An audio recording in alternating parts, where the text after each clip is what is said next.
Happy Thursday, everybody. Welcome to the Sean O'Connell Show once again, marching closer to another football weekend here in Salt Lake City. Although I suppose the football itself will take place in Logan, Utah State this weekend. We've got a big show lined up for you. Eric Weddle, Utah football legend, longtime NFL veteran, going to join us on the show. The Rising Report happens today. Cam Rising, QB1 for your University of Utah football team. At least on the season, he's QB1. Will he be the man starting in Logan? Maybe we'll get some insight there with Cam Rising. Oddly enough, the biggest story in college football in the state of Utah is not Utah versus Utah State. It's not BYU getting ready for another important contest as members of the Big 12 Conference. It is once again right in the midst, right in the throes, right at the beginning of a college football season. The dragon that is conference realignment rears its ugly head one more time. Emerges from that pile of gold beneath the mountain. And here we are again. The Pac-2 conference will expand at least to Pac-6 by adding Boise State, Colorado State, Fresno State, San Diego State. Conference realignment once again happening in college football, and the timing of this could not be more interesting for me. Oregon State and Washington State adding a couple of California schools, adding a couple of Mountain West footprint schools, Colorado State, obviously in that Fort Collins metro. Boise State, well, we all know what Boise's like. Look, it's a bigger market now. Housing costs have gone up. The population has boomed in Boise. It's not exactly the massive television network metropolis that seemed to drive the last round of realignment. But this Pac-12 conference will go from Pac-2 to Pac-6, is expected to retain the Pac-12 name and brand, and perhaps most importantly, will maintain the ability to expand even further. The new members, who are not yet official, but announcements are expected any time here, the new members will collaborate with the old members and see about adding more teams. It's not going to be Cal and Stanford. Pat Forty and others reporting that they do not wish to draw the legal ire of the ACC. You don't want to get in trouble with the lawyers. You don't want to have to break a new contract. So who's it going to be? And that's obviously why we're starting the show with it today. Because it would make sense if you wanted to retain some regional relevance or some regional consistency is a better way to say that here on the Sean O'Connell Show, then Utah State and UNLV would be the natural next step if you want to remain in this geographical footprint. Now, as we have seen with other rounds of conference realignment, geographical footprint is less important in terms of making sense, in terms of convenience for travel and cost savings for travel. And a lot of these conferences, including the Big 12, including the Big 10, are going coast to coast now, are deliberately gobbling up as much geography as they possibly can. I don't think that makes sense. I don't think it ever made sense. I don't think for a Pac-12 that is now looking to become, I guess, once again, a Pac-8 at least, because that's the requirement. You have to have at least 8 conference members to be recognized by the Football Bowl subdivision. And you'll have to have at least 8 before you can have any shot at access to that college football playoff, at least from an automatic standpoint. I don't know that it makes sense to go grab Sunbelt or AAC teams and try and expand coast to coast. We've seen what this is going to do for the non-revenue sports, the Olympic sports in the Big 12, in the Big 10, in the ACC. Stanford's volleyball team to play ACC volleyball is going to fly 25,000 miles this season. They could circumnavigate the globe, or you can just fly back and forth to the East Coast to play a bunch of volleyball games. And they're doing their best logistically to schedule those road trips, but it just does not make sense. Opening segment on the Sean O'Connell Show, always brought to you by Alvi Armani. Check out alviarmani.com if you're having any issues with your hair loss, hair thinning. That hairline is just pushing itself back a little bit. You don't have to worry about it anymore. The technology is here. They can fix it for you. alviarmani.com. Now, how do you make yourself appealing if you are UNLV and Utah State? Let's talk about that.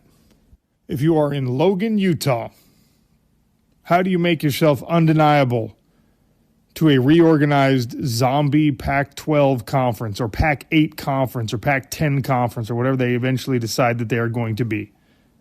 How do you guarantee yourself an invite? The formula has been uncertain. The formula has been inconsistent for major college conference football, major conference college football. That's the right way to say that. Major conference college football.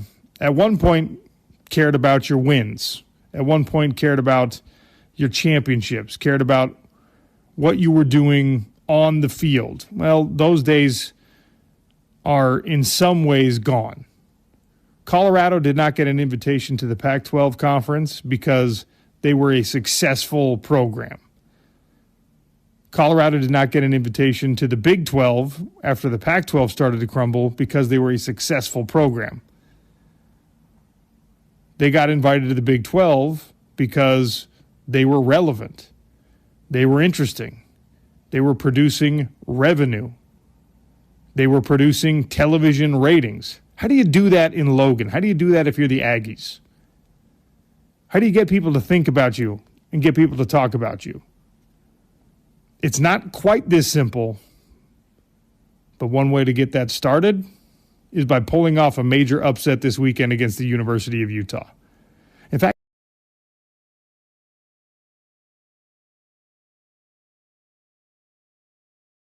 circumstance. You have now, 4 matchups that are either guaranteed old Pac-12 versus reorganized Pac-12, or if you add the Utah State Aggies into the mix, they can be the fourth potential Pac-12 teams in a reorganized new league versus old Pac-12 teams. And in this case, the Utes are the old Pac-12 team, and the Aggies would be the potential new Pac-12 team. You've got Colorado State. Longtime in-state rivalry.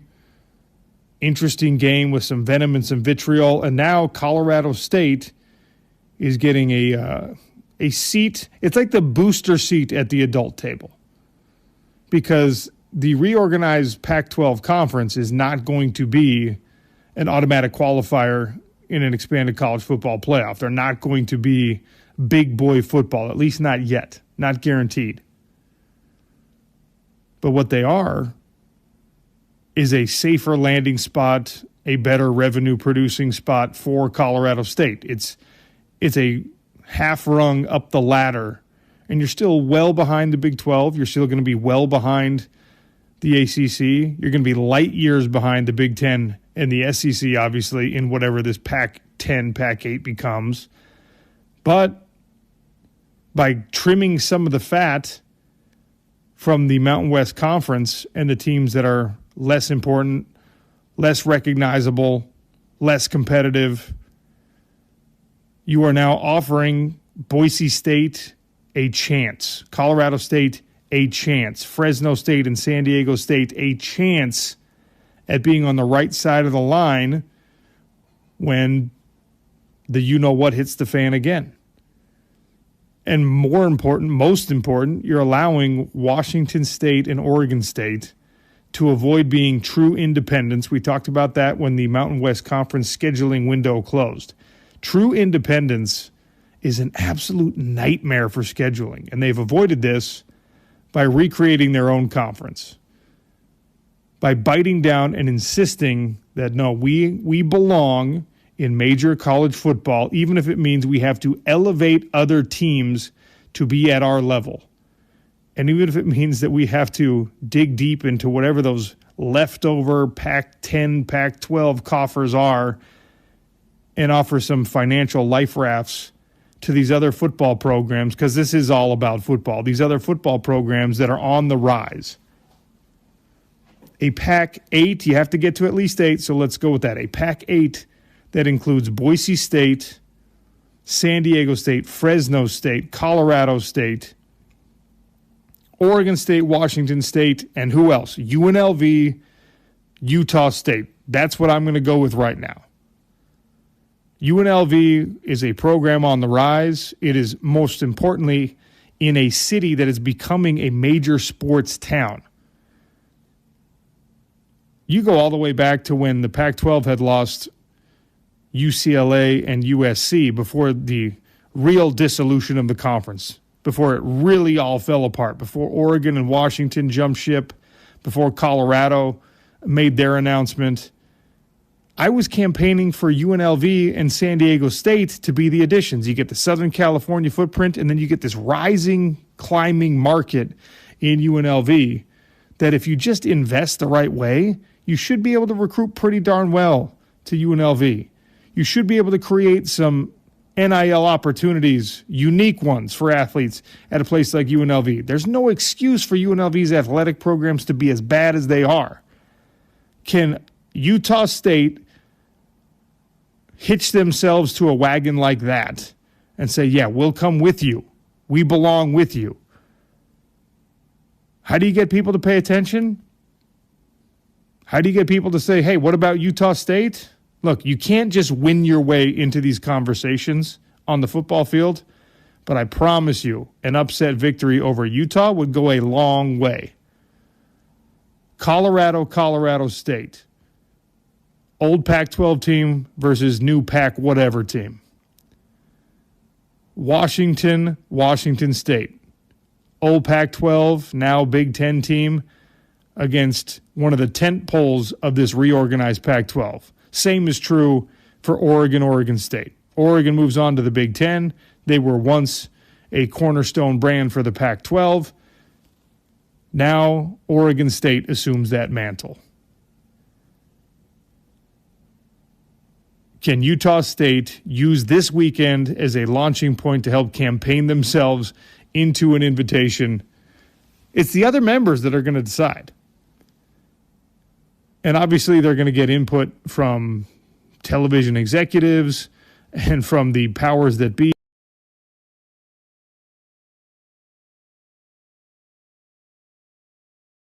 Washington State, Fresno, San Diego, they're going to say, hey, we need someone that can prove to us that they want to be what we are. We want to be the David that slays Goliath.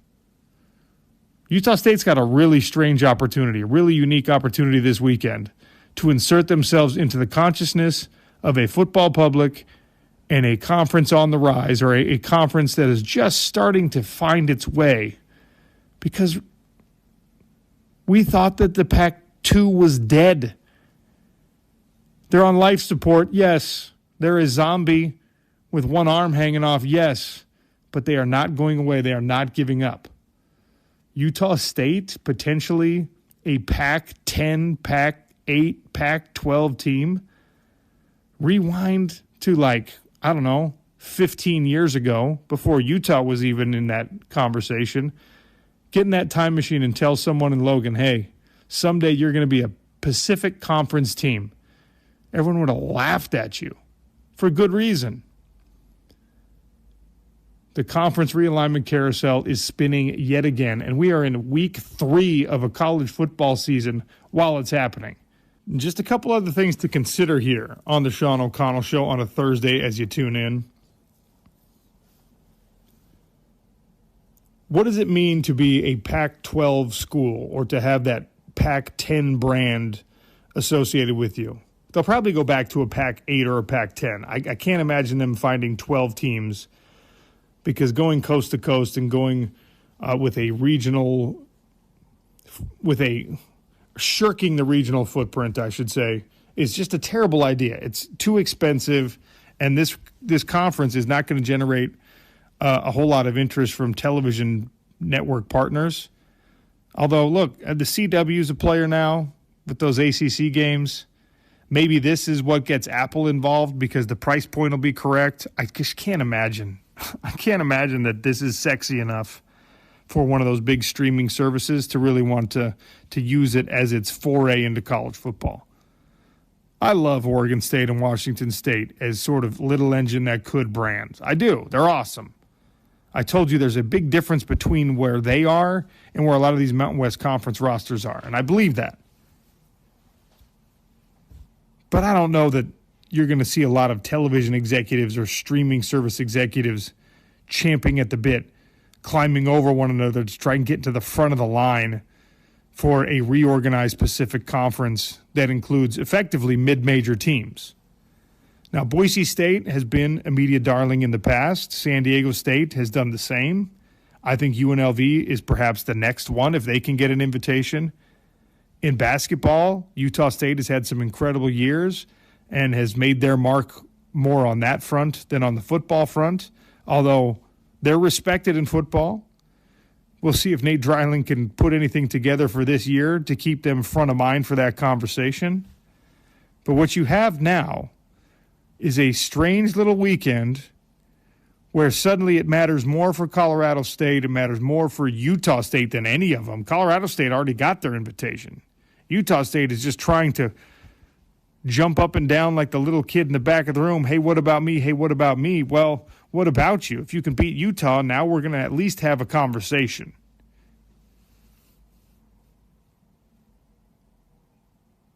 But does it change your long-term fate?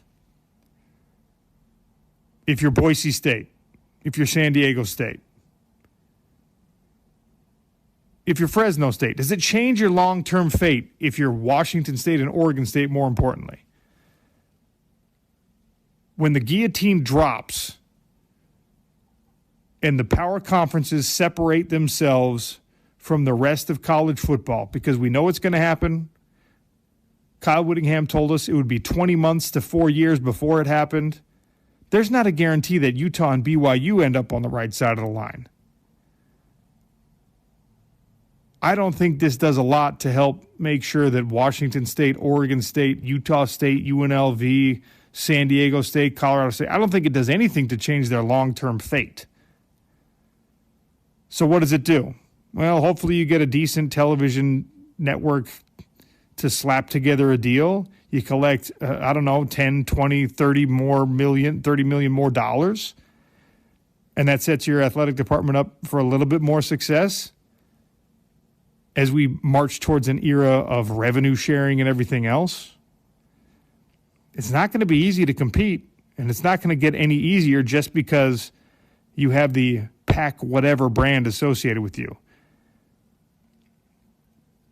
Because even when you had Oregon, Washington, USC, UCLA, Utah, Colorado, the Arizona schools, even when you had those heritage brands in football and basketball, and you had upstarts like Utah in football,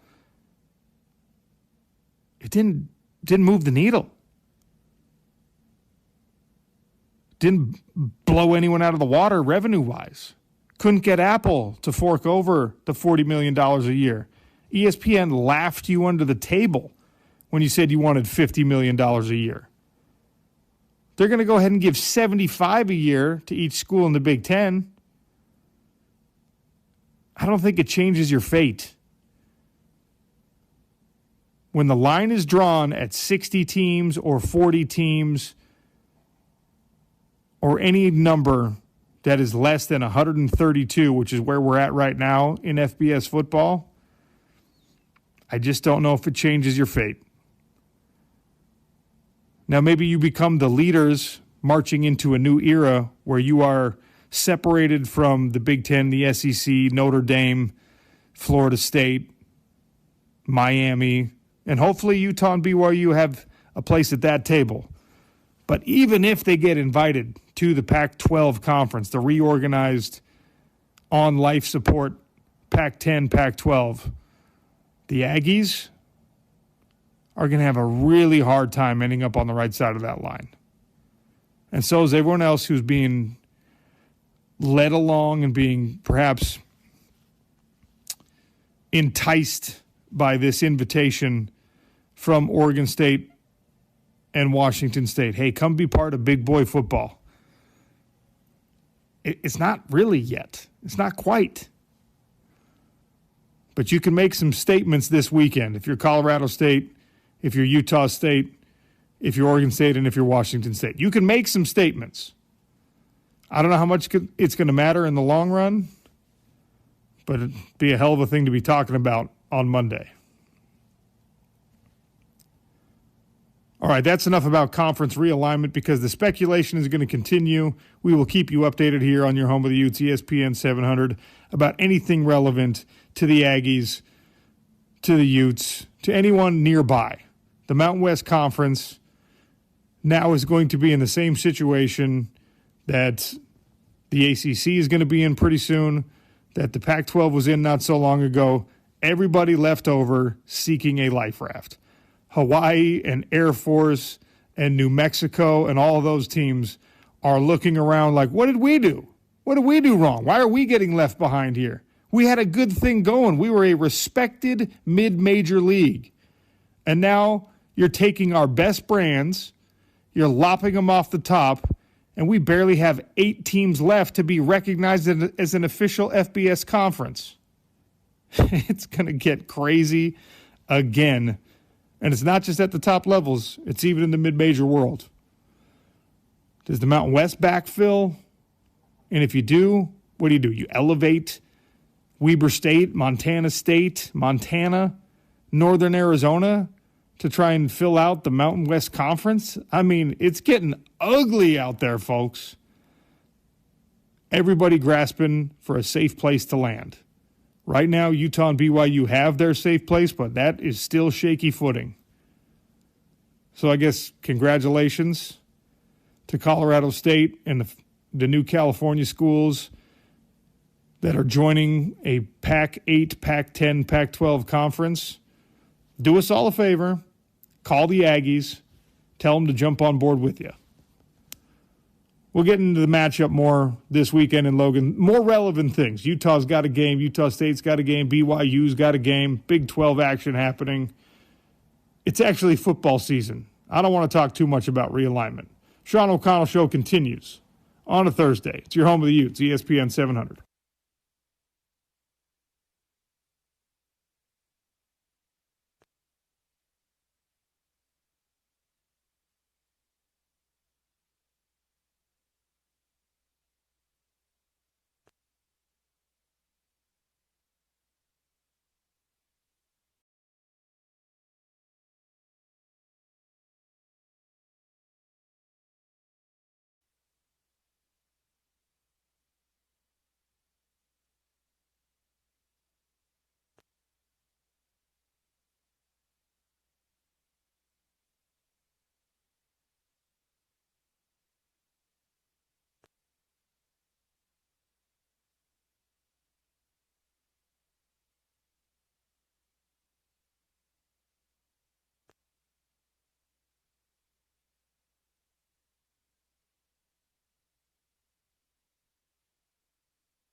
All right, welcome back to the Sean O'Connell Show on ESPN 700, 92.1 FM, and, of course, on the ESPN 700 app. If you're not watching us on YouTube, fine. Fine, don't. But you should go subscribe anyway, even if you don't watch. I mean, maybe they don't think we're handsome enough to be on YouTube. I mean, I don't know. It could be the case. Too much of a Glenn over here, I guess. By the way, I addressed the confusion since we're talking about looks. I was at Utah post-practice media availability a couple days ago. Yeah. Ran into Michelle Bodkin, who called me James. Did she call you James yesterday, too? She did. I said, hey. She said, oh, it's James. I was like, that's not cool. Why? We are both individuals. So okay? I want to know why that's not cool, though. Why are you offended to be called my name? Because be confused by me. I don't understand. Because, James, you and I are distinct human personalities who both deserve to be acknowledged as such. How very professional and politically correct of you. Just say that to my face right now. In any case, I said, she said that you really didn't sound like yourself. You sounded like James. I said, that's fine. You're never coming on the show again. Oh, no. I don't. You said I don't get offended. You're just never coming on the show again. I said I'm not offended by the comparison. James is great, but I hate you and you're never coming on my show again. Unrelated. Those two things are unrelated. I was already thinking that before you called me James. I promise. All right. How good is Utah State? Utah's got to go up to Logan. How good is Utah State? How dangerous is Utah State? Well, first of all, they're better than what you saw against USC. And I know that Utah fans can have a tendency to be like, oh, yeah, those poor Aggies, and forget conveniently the years and years and years. In fact, the full century of struggle that Utah had getting a win at the Coliseum. Like that is a tough place to play. And for teams like Utah State, if you can't build something early and you let athletic squad like Utah State run away from you, if you turn the ball over against USC, if you don't.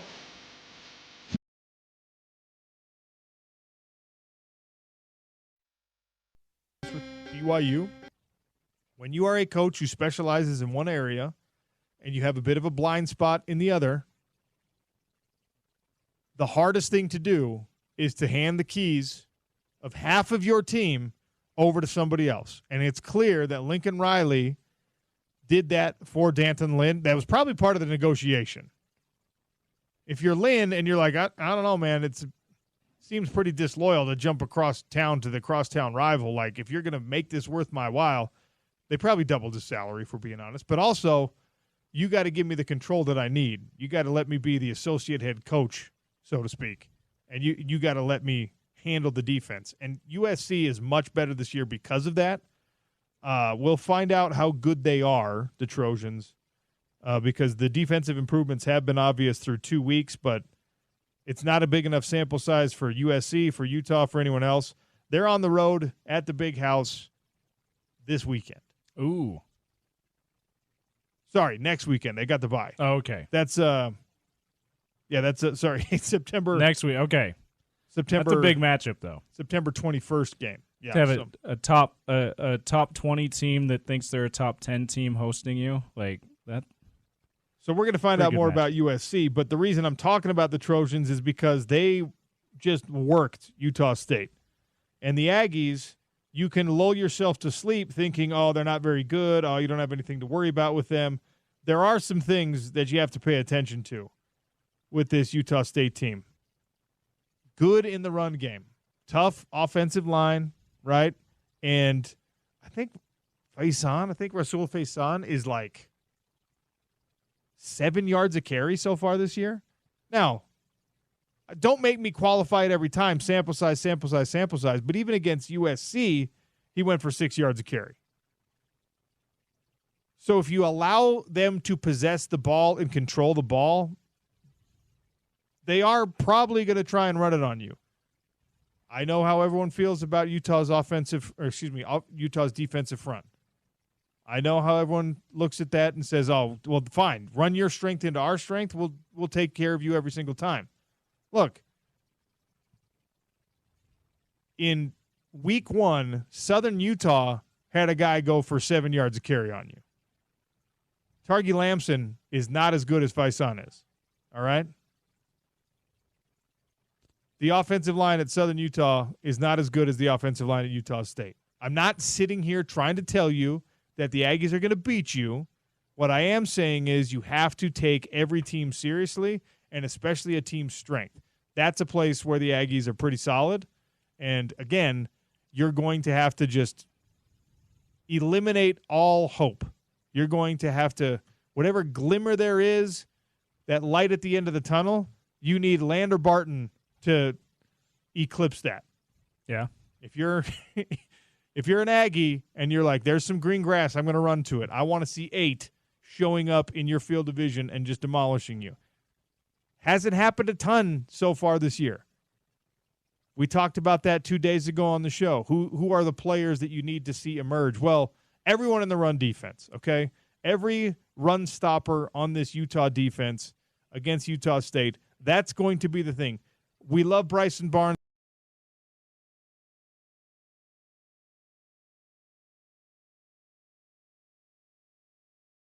Obviously better than anybody. They're going to try to make him beat them with his arm, and he's not going to be fully capable to do that for sure. So how dangerous are the Utah State Aggies? Look, I'm not going to in one breath tell you I think that you can beat them on the road without your starting quarterback and then come on this next segment and be like, hey, you got to watch out. They're really, really scary.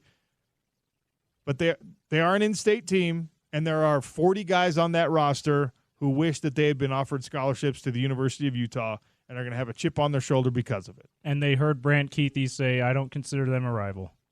And they've got that up on the bulletin board going, and him saying, I know nothing about Utah State. Man, they've got all that extra motivation too. Yes. And I heard Spence talking about this on his show. It's not fully apples to apples, but it does happen every year where you've got a team that is 30-point dogs that end up winning. Yeah, it's college football. And look, I don't think it's going to happen, but nobody in South Bend thought that Northern Illinois was a threat at all. First win over a top 5 team in their program's history. By the way, have you seen crazy Northern Illinois? Shout out to Northern Illinois. We talked yesterday about their coach trying to use Rocket Ishmael in his pregame speech and having to switch it to Joe Montana, who also is even further back, but at least players know who he is. Yeah. Their boneyard tradition, have you seen this thing they have in their facility? Oh, it's awesome. So they're the Huskies, right? And they do the whole dog bone thing. And they have something called the boneyard in their football facility, which is a like chalk-colored logo of every Power 5 team that they have beat. Oh. With a dog bone like hung on top of it, going all the way back. A different kind of boneyard than I was thinking of, but yeah. But it's like, hey, these are the big wins. These are the big upsets that we have pulled off through the history of Northern Illinois football. That's cool. And they call it their boneyard.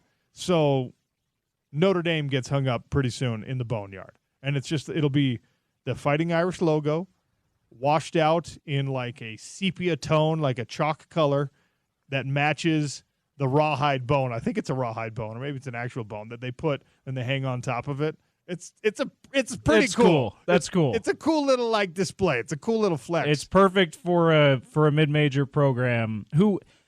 Why I say it's crazy that they were 0-10 is what I saw on the broadcast before beating Notre Dame against top 5 teams, is because they've had good teams. They've beaten Power 5 favorites in their house and in DeKalb, Illinois, and Utah fans know how much of a beast they can be. They nearly pulled off an upset. Now, was that 6 years ago that Chase Hansen had to save with the pick 6 at the end? Yeah, it was a 17-10 final score or something like that. And that was the year that everyone was saying this is the time, and they ended up doing it. But everyone was saying they're going to win the Pac-12 South, go to the maybe win a Pac-12 championship game for the first time.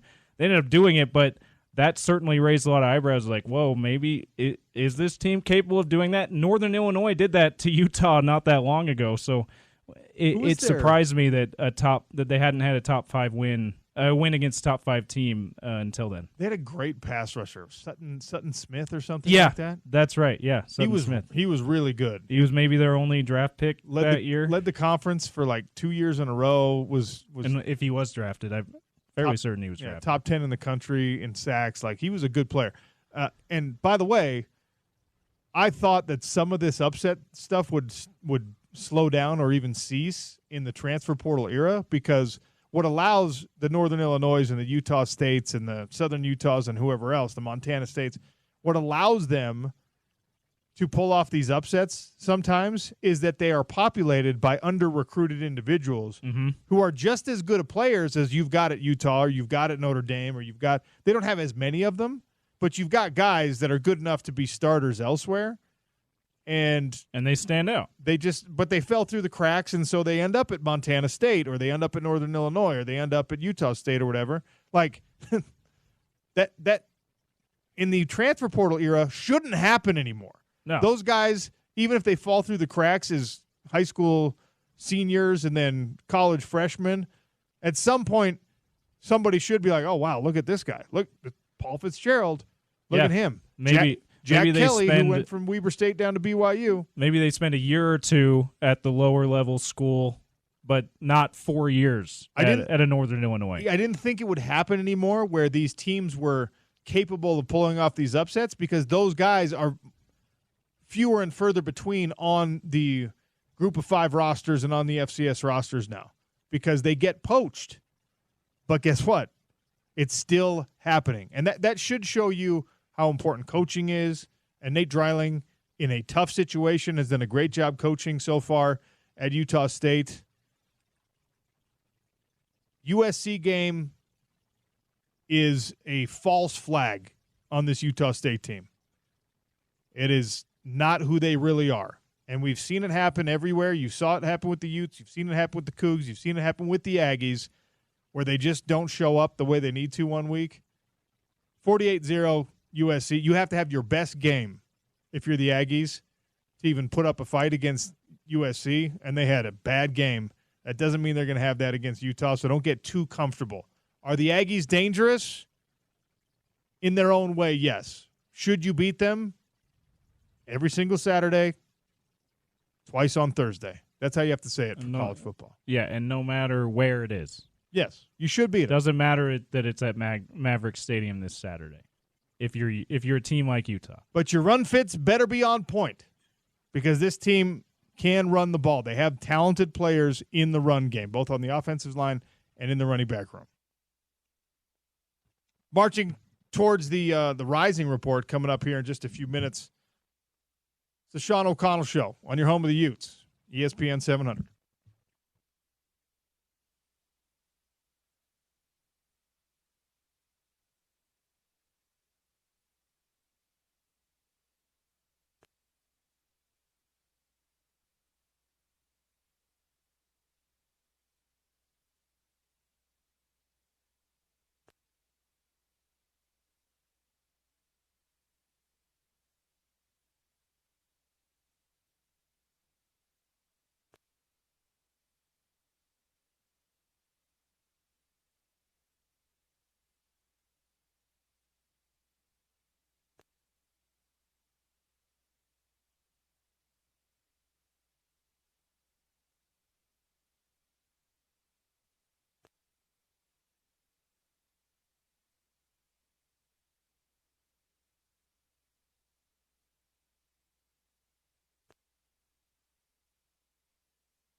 Sean O'Connell Show on a Thursday on ESPN 700. We have Thursday night football, your Yes, Monday we do. night game, your Sunday night game, your Thursday night game right here on ESPN 700.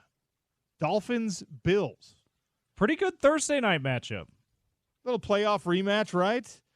Some players out for Miami that's going to change this. A-Chain's out. Raheem Mostert's out. A-Chain, I guess, is a game-time decision. I've taken game-time decisions to mean out because of what happened with Christian McCaffrey. and Cam all last year, Cam and Brant all last year too. Don't bring that up. Oh, I'm sorry. Don't do that part. Okay, Bad juju. It's that we are moments I'm away. knocking on wood over here. Just a second. We're moments away from getting the inside scoop on Cam Rising and the hand injury. You're right. We got to think positively. Let's go. Yes, and nobody wants. But possibly, but Miami possibly with their two top running backs out. That definitely changes things, especially how much Mike McDonald likes to play in the run game and how creative he is with the run game. That certainly changes things for this Thursday night football game. Buffalo Bills. Hey, Josh Allen. Hey, guys. Dalton Kincaid. Yeah, he's on your team. You want to use him? You got to get this guy the football. He's better when the ball is in his hands. So far, Dalton Kincaid targeted twice, 1 reception, 11 yards. Buffalo. See, this is why I get mad when Utes end up with the Buffalo Bills. The Buffalo Bills for me are like I don't like watching them. I don't like their uniforms. You don't like the Bills. I don't like the Bills at all. See, I'm the opposite. I've grown to have a huge affinity for the Bills. Yeah. Not my favorite team, but right now maybe my second favorite team. Because the Colts haven't been good. Josh Allen's fun to watch, and it's just I just want that franchise to have something good happen to them. Okay, well, that makes one of us on the show. But I'm forced to have some affection for the Bills because of guys like Dalton Kincaid and Cole Bishop, and obviously Zach Moss was part of that franchise for a while. So is Keaton Bills still on the roster? Maybe he's a practice squad guy right now with the Bills. So Bills on Bills. You got on Bills. I mean, the fact that they don't activate him every day just to make sure that there's a guy on the Bills who has it on the front and the back of the jersey. Yes. Got to do it. Got to do it. So, hey, everyone, I want you to remember the most important name is the one on the front of your jersey and not on the back. And Keaton's like, well, raises his hand. What if they're the same? Coach. I'm confused, Coach. I don't know what to do. Coach, what if they're the same? Are they equally important?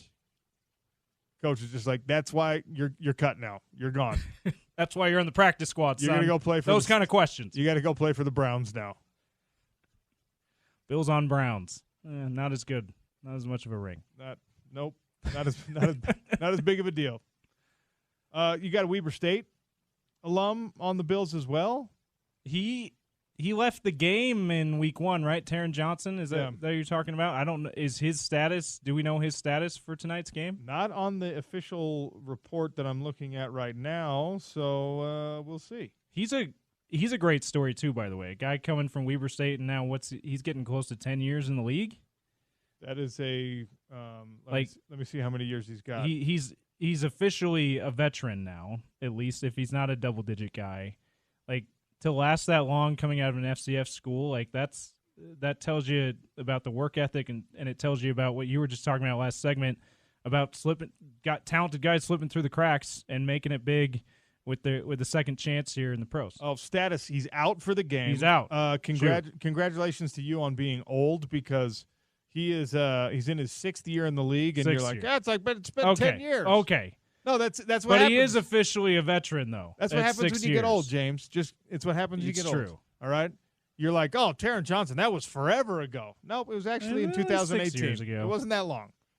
But he's not a young player anymore at this point. So it's a great story that he's made it. He's been able to be a key player on a playoff team for as long as he has. See what you've done? You've forced me to talk about the Bills somewhat indirectly for 5 minutes on my own show. I don't like it.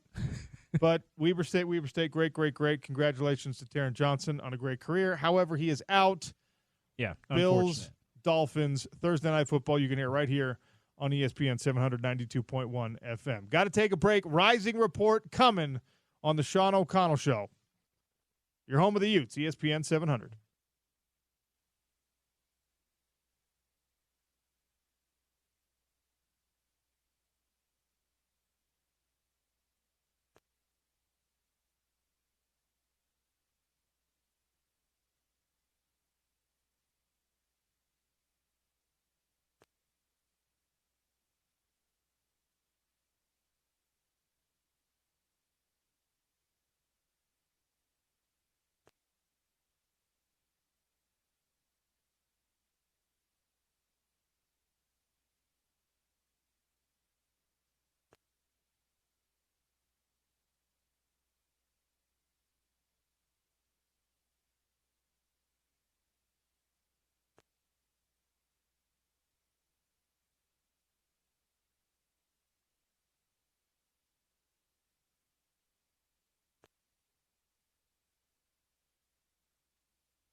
That means Cam Rising, starting QB at your University of Utah football team, joins us as he does every single week. Cam Rising, how are you, sir? Doing good. Happy to be here. All right. You know, I got to ask, how's the hand? Feeling good. Able to move it and do everything I need to, so just trying to get it stronger and feel good. So there was like this moment that I'm sure in your mind is times 1,000, but for everybody watching the game, everybody at Rice-Eccles Stadium, everyone holds their breath. Oh, no, Is he all right? Is he all right? Tell me what was going through your mind when you go out of bounds and you get up, and obviously there's something less than ideal with the hand. What was the thought process besides just like, oh, that hurts? What were you thinking in that moment? How can I get back in the game? Make sure I'm good to go. Just still focused on the drive, really, nothing else. Just, kind of it. So there wasn't any like, oh my gosh, it's happening again. You knew immediately that it wasn't going to be anything overly serious. Yeah, I didn't think so at the time, for sure. No, and haven't been told anything otherwise, so I'm feeling good. Well, that's encouraging for everybody. Now the question becomes for Utah State. If you're not available, what can you do to maximize the other quarterbacks and this offense? How can you help this team win if it's not you actually taking snaps? My goal is still to play. Like I think I should.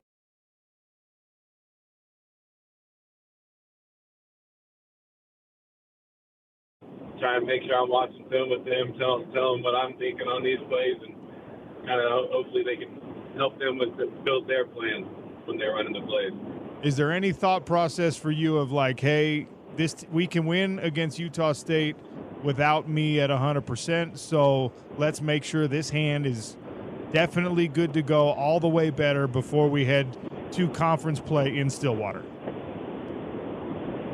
If I can play, I can play. So I'm gonna go out there and give it my all, and just whatever happens.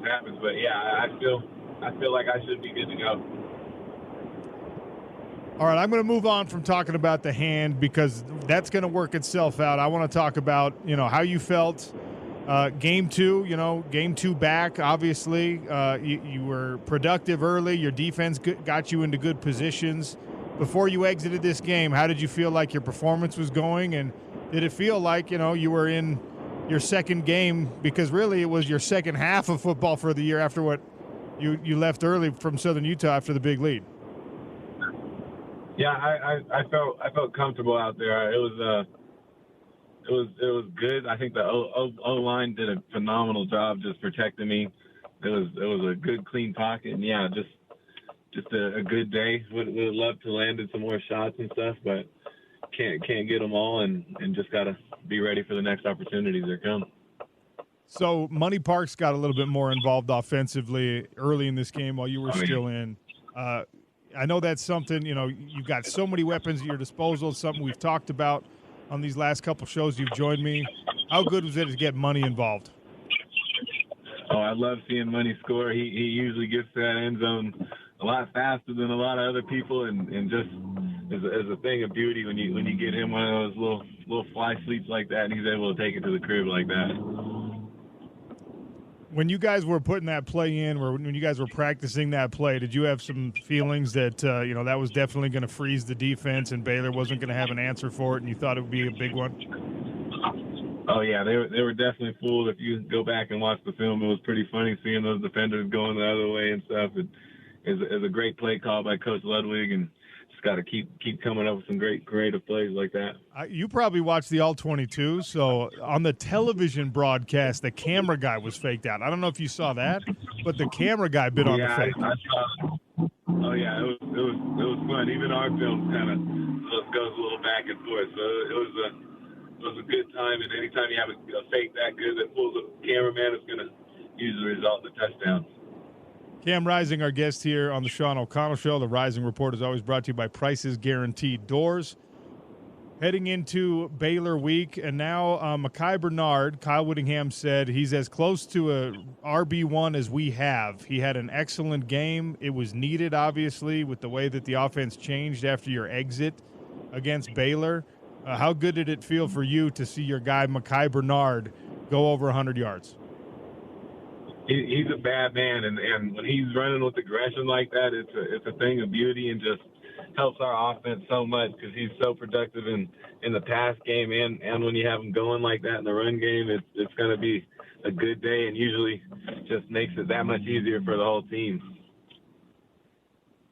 you know this offense like the back of your hand. Brant has been in this offense for a long time.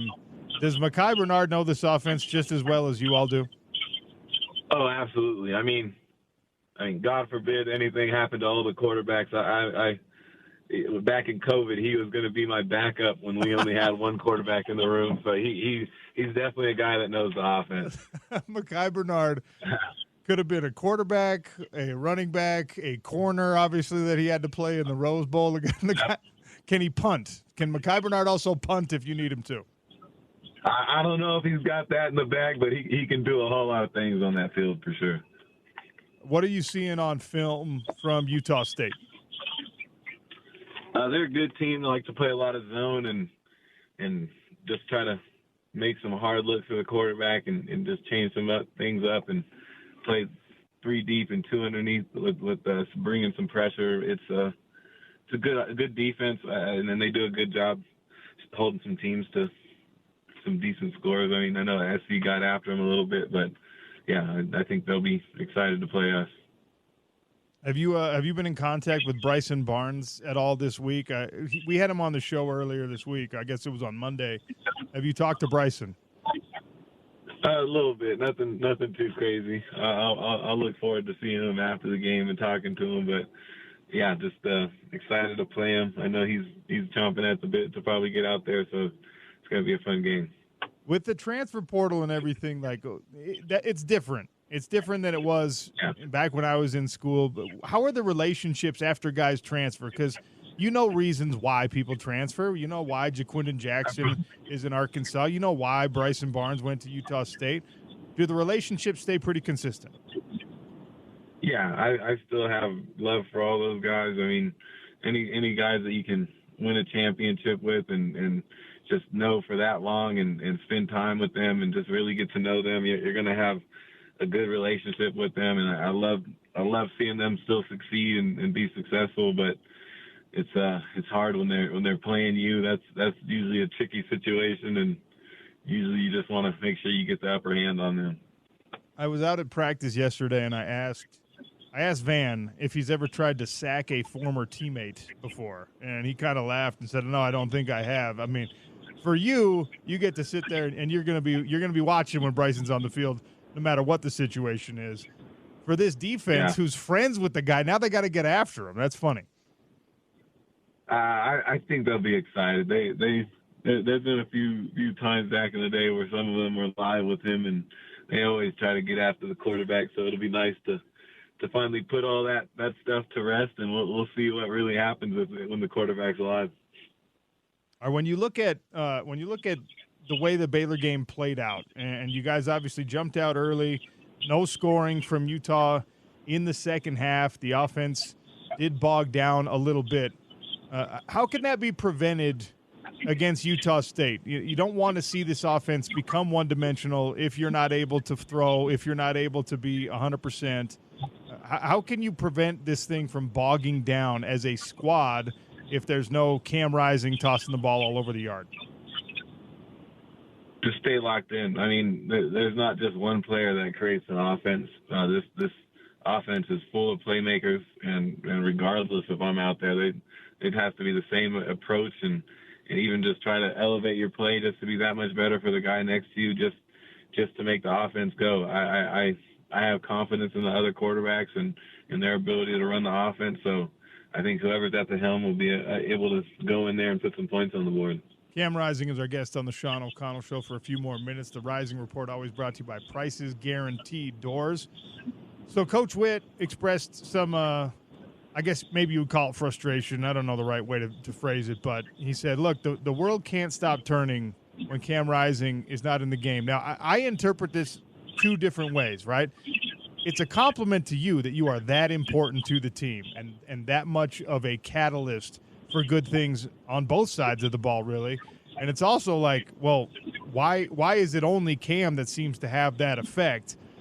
How do you take it when you hear your head coach saying things like that, which are intended as a compliment, but also maybe as a caution to your other teammates?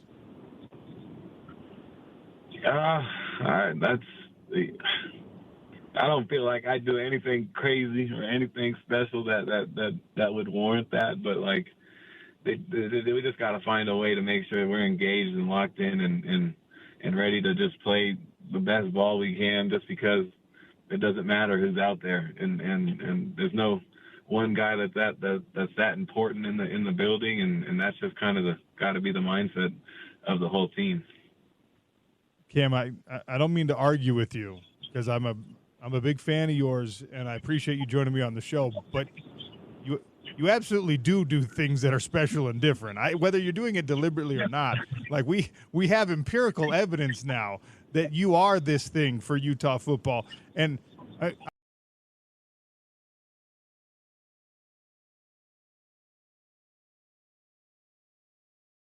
to this team. Is there a way that you can extend that to your backup quarterback, to your starting running back, to your offensive line, who did end up taking over this Baylor game? I want to give them credit too. But absolutely. Is there a way that whatever that vibe is can be taught to somebody else? I mean, if I knew what it was, I'd teach it to every quarterback in the room. But like, I don't really think that I do anything that's that crazy as a quarterback that causes it to be like that. Yeah. Well, but I'll talk to the guys. I think they just got to play with a loose mentality and go out there and just have some fun.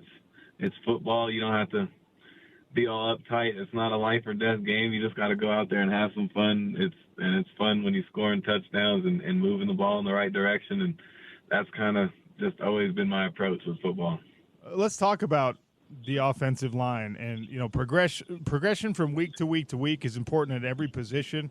It seems like for the offensive line, it's probably as important or maybe even more important than any of these other position groups. And there was a moment in this game, maybe it was halftime, maybe it was slightly after, where it became clear, like, hey, if you're going to win this game, if this ball's going to keep moving against Baylor, it's going to be because of the running backs and because of the offensive line. How much confidence does it instill in you that they're able to just pin the ears back and push people out of the way when necessary, even when the box is loaded and even when the defense knows what's coming? Yeah, that's everything in football. I mean, the five most important people on the football field for an offense, without a doubt, is the O-line. And any good team is going to have a great O-line, and that's why they're able to move the ball and get the ball downfield. And to have guys that are playing with that type of confidence and that are that big and athletic and can do everything you can possibly ask for an O-lineman to do, it just is a quarterback's dream and really just makes the running back's job that much easier, even the receivers, because they get to really run their full routes and try to get open. They don't have to just run quick game and stuff like that because they're able to hold their own and block the best of them.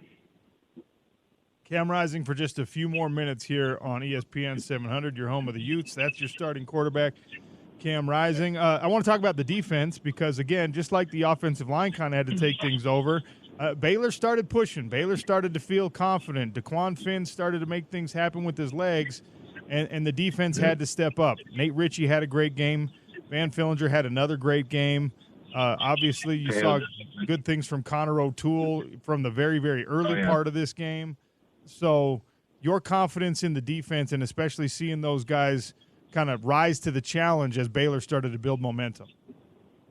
Yeah, I mean, I think they did a phenomenal job. I mean, seeing some of the open field tackles they're making and just really able to shut that offense down with, and I think they have a hell of a quarterback over there who can really extend some plays and put the balls in good situations, but they just shut it down, and that's what we needed in that moment, and they really answered the call and did everything they possibly could to make sure that we won that game. And yeah, shout out to them, shout out to Coach Galley for putting them in the right situations, because there's some big time players over there, and they made some big time plays. Utah football 2-0 right now, which is exactly where you want to be after 2 games. But it feels like, and correct me if I'm wrong, it feels like we have yet to see you all play your best game or even close to your best game yet. This is happening. You're getting these wins without maybe some of the big stars that I think will eventually emerge having emerged yet. There's some guys who are off to a bit of a slow start. how close to like maximum potential have you played once you watch the film?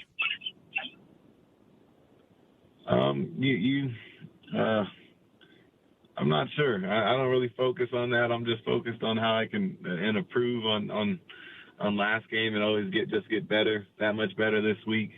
That's kind of always our approach. You don't really look at max potential or anything like that, but if you do have that max potential, you hopefully want to hit it a little later in the season during the championship month of November and just make things happen back in that month. How is Dorian Singer doing right now? He hasn't been filling up the stat sheet through 2 games like a lot of us thought he would, but I was so impressed with how he was blocking downfield in this last game. It's clear that he's all the way bought in. It's clear that he's putting in maximum effort, even on plays that do not feature him as the ball carrier. But I know that's a guy who wants more touches. I know that's a guy who wants to be in the end zone, and he hasn't gotten there yet. How's Dorian Singer doing in practices in the locker room? He's doing good. He's a great team player. He knows how good he is, and we definitely need to find ways to get him more involved in those situations, just so he can get more opportunities just to go up and make some big plays. He's a hell of a player, and yeah, he did a phenomenal job making some touchdowns go and just really blocking way downfield. Anytime you got a guy that's bought in like that, that's going to do everything you can, it makes the whole entire team's job that much easier because he's going to be in the right situation at the right time, and yeah, just got to keep that going, and hopefully we'll get him more involved. Cam, you've made your feelings on BYU pretty clear as an in-state rival, and we appreciate that. What are your thoughts about Utah State? Haven't played in Logan in 12 years. They are an in-state rival, although not the primary rival. So where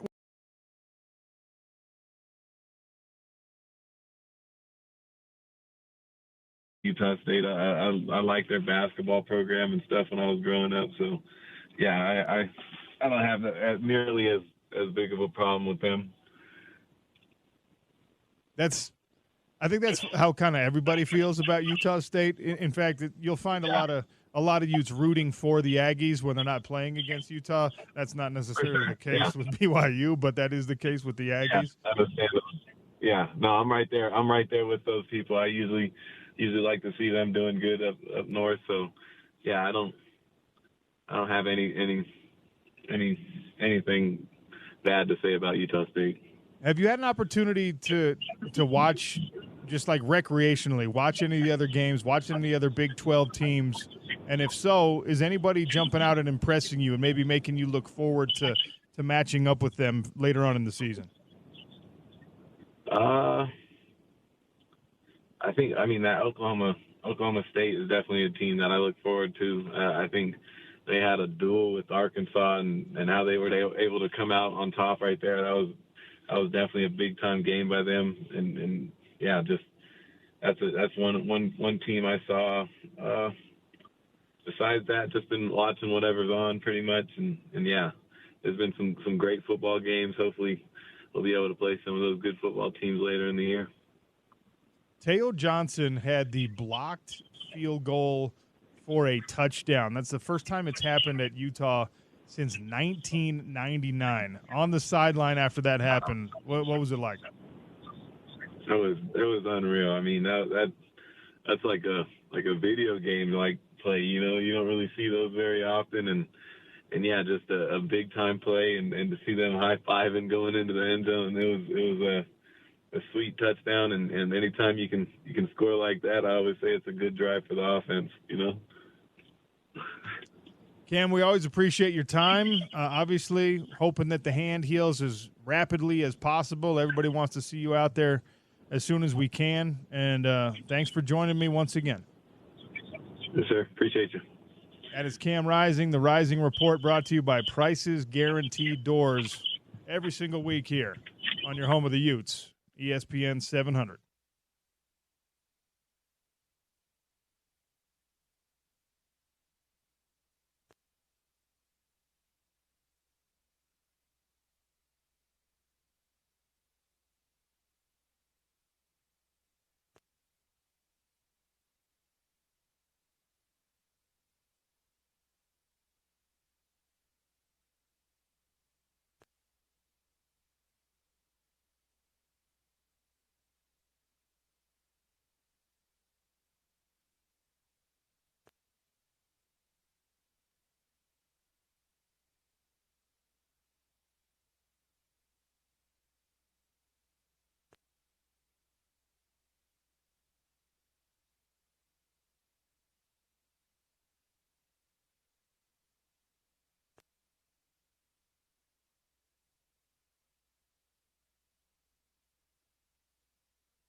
Time to talk both of those things with a Utah football legend, longtime NFL veteran, Super Bowl champion. For my money, future NFL Hall of Famer, my friend Eric Weddle joins us on the show. E-Dub, what's up? What up, what up, what up? First week of football, NFL, 2 weeks in for the Utes. Like what I'm seeing, I got a little nervous with old Cam going down. It brought back bad memories from last year. Glad it's nothing serious, and we can move on forward to this championship season, baby. All right, look, we'll get there, but it's been good juju so far, so we're going to start the conversation with your Rancho Bernardo Broncos. You're 3 weeks into your season, right? 3 weeks in. 3-0. 3-0. 3-0. We our boys, they're hey, we're a second half team. We haven't given up. Don't want to jinx ourselves, but the stats are the stats. We haven't given up a point in the second half in 3 games, and it's fun to see the development and getting better from week to week. We got a tough game against La Jolla this Friday night at our place. 3-0 versus 3-0. I think they're ranked 8 or 9 in San Diego, and we're like 12 or 13. So it's going to be a great match. These are the type of games that you want as a player and as a coach. Big time game at home, and I'm excited to see our boys go against a really good team. Well, we're all rooting for it from afar. 3-0 Broncos, 3-0 Vikings. That'll be a great one. If you're in the San Diego area, you need some Friday Night Lights.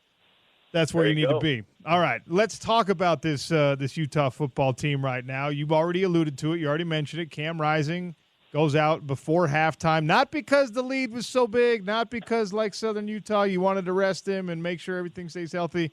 He hurts the hand. He goes in on the sideline. He's trying to scramble, trying to make a play, gets shoved. Some people thought a penalty. Some people thought not. Referees swallowed their flags.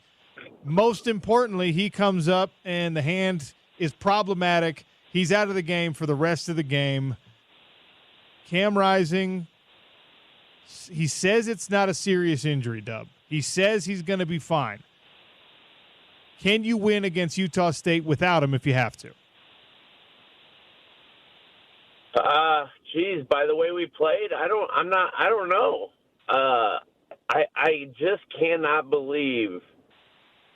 And this is a testament to Cam, and it's not anything against the other guys. They're young, they're this and that. The reality is the team is light years different when Cam is on the field than when he's not. And it's not like Cam's a really good quarterback. Is he all worldly talented? No. But he just galvanizes the team. It's just an it factor. It's the energy. It's the leadership. It's the dog. Like, they just know when he's on the field, they're going to win. And it's just a different team. So I don't know. Obviously, I would say yes.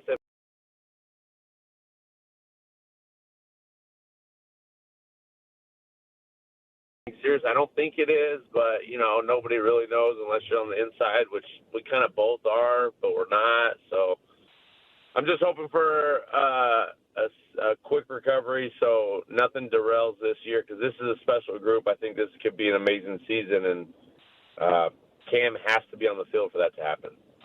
Look, I think you can beat Utah State without Cam, but I also, before you head to Stillwater, I want to see Cam not only healthy, but also firing on all cylinders and polished. And Cam Rising is great, but you know better than I do, when he took a year off of football, when he was 600 days away from the game, and he's gotten now 2 halves. First half against Southern Utah, first half against Baylor, and it hasn't been perfect.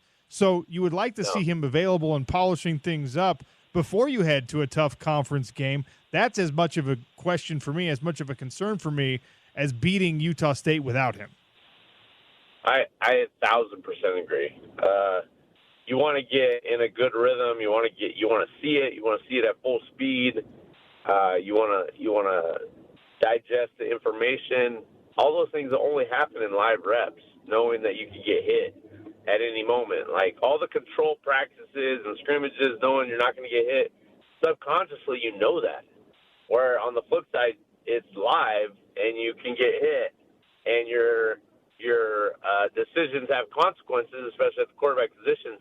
You play a little bit differently. So that is just reality, and I think that is the most important aspect of all this, and you alluded to it, is getting those reps, getting the rhythm, because heading into Stillwater is no joke, and probably is going to be our toughest game of the year, and we got to come away with a win. So how do we best fulfill that and get ready for that is probably priority number one. All right, let's operate under the assumption that Utah is playing this game in Logan without Cam Rising, and that means Isaac Wilson is your starting quarterback. He's had his growing pains, and that's fine for a true freshman. But when he's getting the start, and that means he's getting 1 reps in practice, I think you have to expect better things. What can the rest of the team do? What can the coaching staff do to bring him along and to say, all right, dude, we can't have the drop-off we had last week. We can't have the drop-off we had in the passing game against Southern Utah. How does the rest of the team help make this happen? Yeah, I think they need to understand who Isaac is, and Isaac is not. And I think Isaac's got super high potential and hopefully will be a great quarterback for us. But the reality is he's not athletic and fast enough to be doing all the zone read, quarterback run type stuff. You know, you just got to design the offense to highlight what he does best, and that's throw the ball. I mean, he's got a talented arm and can throw all the throws. So I want to stop with the QB runs. I want to stop with the zone reads. It's not going to work for me. And I want to see him sit back there and get the ball out and dice people up, because that's what he's ultimately going to be. So let's start building around that. And obviously, you know, everyone has to play to a higher level when you have a young buck at quarterback. I mean, that's just the way it is. So I just want to see a philosophy of highlighting what he does great and not trying to do what he did in high school, because high school is high school. This is college ball, and I just don't see, you know, scramble plays is different, this and that, but I want him to just sit back in there and throw it on time and get the ball out, because he has a really talented arm. I proposed this earlier on the show. I want your thoughts on it. I think for Isaac Wilson, the road environment in Logan is actually going to be less pressure-packed than when he's coming in at Rice-Eccles. And instead of hearing noise, right, when he makes a mistake in Logan, they're going to cheer. But when he makes a mistake at Rice-Eccles, it's that, like, ugh, and then just silence. Yeah. And to me, if I'm putting myself in the position of an 18-year-old freshman, that's so much worse. I think that environment might actually be a friendlier place for him to have some growth and maybe even make a mistake or two.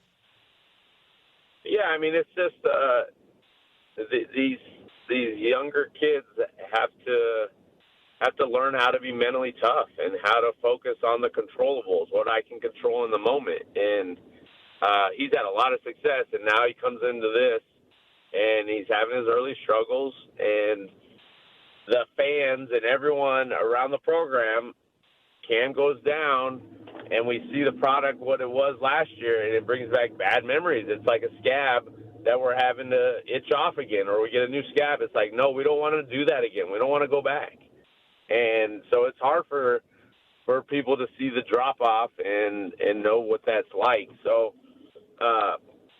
you know, he's a young kid. Like, was I the same guy my first 4 games after giving up a couple touchdowns in the post because I didn't know what I was doing compared to the latter half of the year when I gained some experience and started learning from the older guys? Like, of course. So nothing is more important than game reps and learning on the fly and banking in the memory bank those good and bad plays and learning from them, and that's how you grow. So I'm not anything worried about him. I just do want to see more system, you know, schematically highlighting what he can do best for us and for himself. Even though Dub is the one who just brought up the comparison, on this show we're not allowing any freshman to be compared to freshman Eric Weddle because you were a freshman All-American, and that's not fair to do to anybody.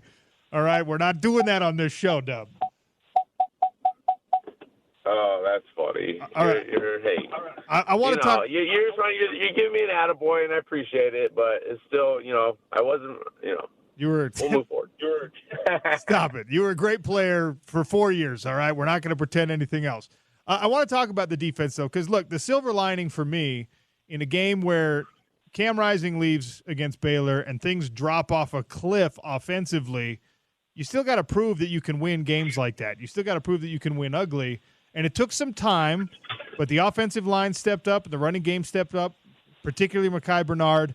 And even as Baylor started to build some momentum, defensively, it looked like, oh, my gosh, DeQuan Finn is about to take this game over. Then you had one series in particular, Nate Ritchie blows through a blocker and messes up a play. Van Fillinger gets a sack, and the defense clearly at some point realized, oh, we're going to have to win this game. And they went out and did it. Yeah, I mean, that's been known, and the mindset for the last, obviously last season, but it's always been the case at times throughout the last decade that defense has to hold on to wins and figure it out, find a way, and we always, as a program as a whole, we always felt like defense has to help and maybe sometimes control the game and win the game for the team. So to see that and to execute against a good team, I mean, it's not like it was a SUU, like 1AA, like fake team. I mean, that's a legit program that's had success over the years. So they have good players, they got good coaches, and you still have to go out and do it on the field, and to see that and get a win is important for us. There's an interesting dynamic in this Utah versus Utah State game in that Bryson Barnes started games for you last year, and now he's going to start the game against you in Logan. I know in the NFL you played for a couple different teams. How many times did you have to play against your former starting quarterback? Oh, gosh. Just once. Phillip, when I played, or twice, when I was with the Ravens my last year there at San Diego, where we beat them, and then they came back 3 weeks later and beat us in the playoffs at home. So very unique, very bring back to a lot of memories when you're out there on the field. And honestly, it feels like training camp the entire game when I was playing, going back and just all those reps that you have against each other. It just felt like a practice. And you know what he's good at, you know what he's not very good at, and vice versa. So very cat and mouse type matchup. So I would expect that with this game, but also an understanding of what he's not very good at and exploiting those, with the teams being different levels. Is the Weddle house divided this week, by the way? Because correct me if I'm wrong. Your wife is an Aggie, and obviously you're a Ute, right? She is an Aggie, but she supports and loves the Utes. And, when it comes to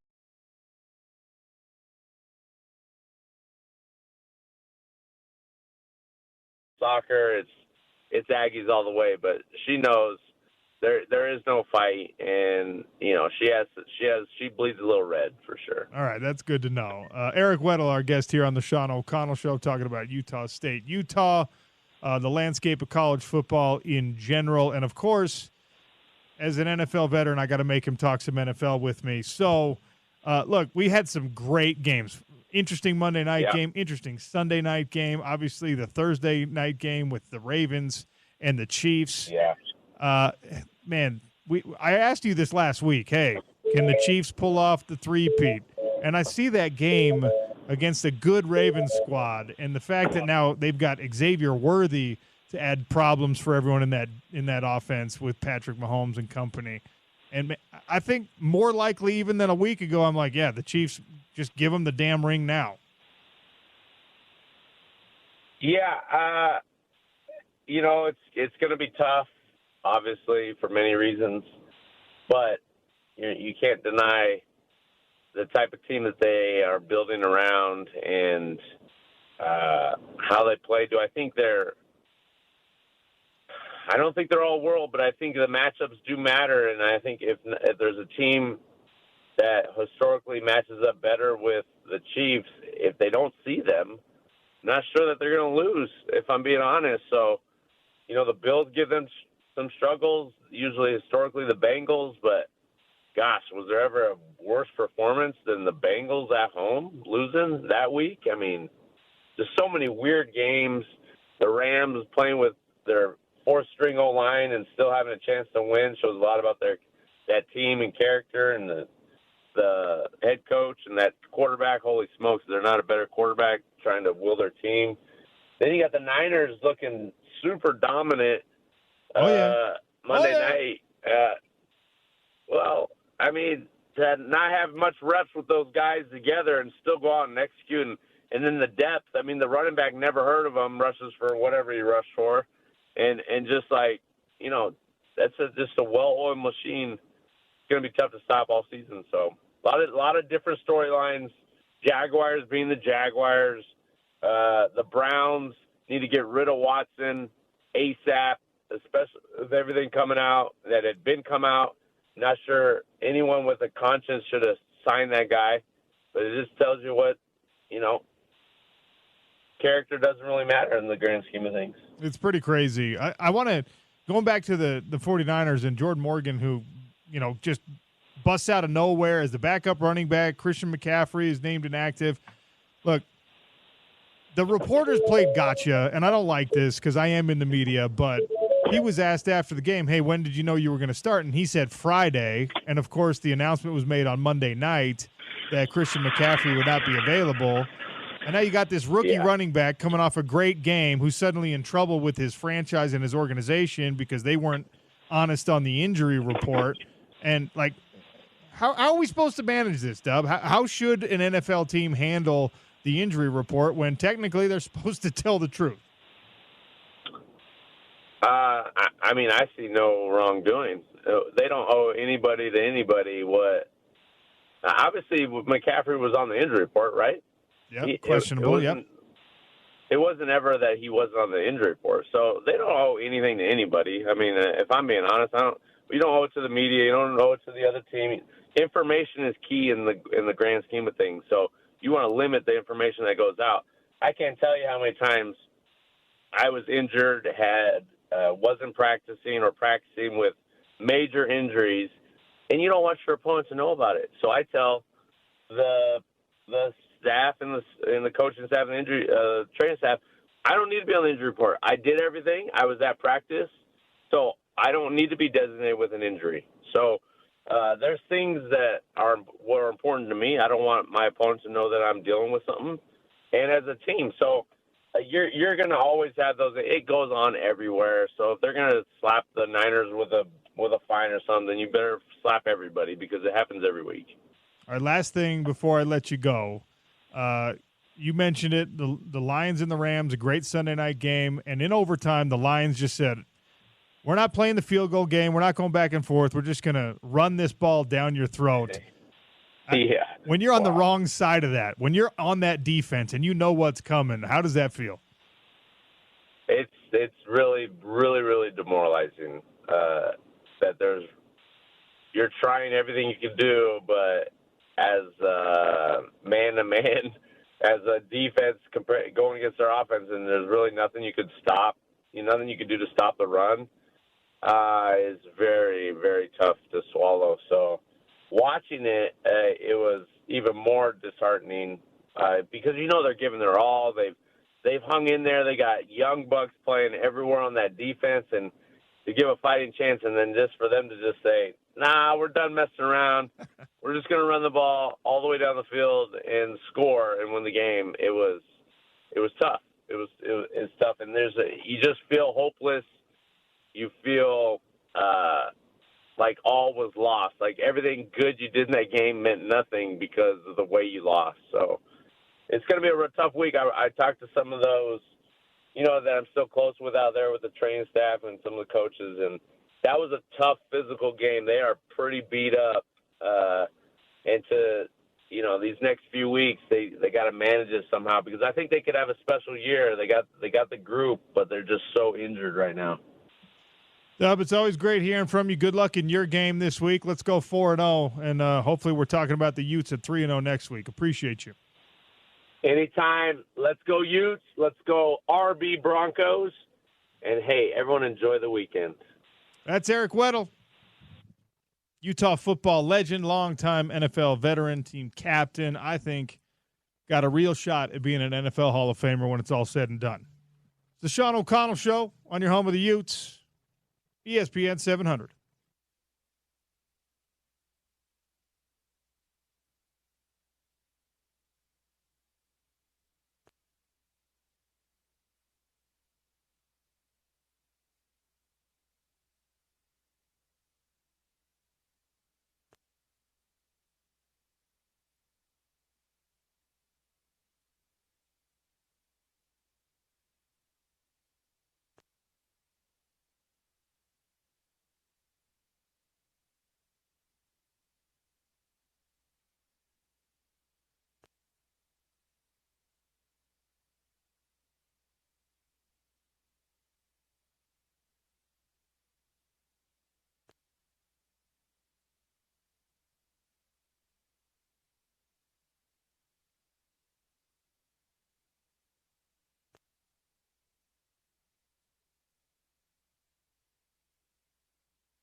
Your football weekend starts tonight.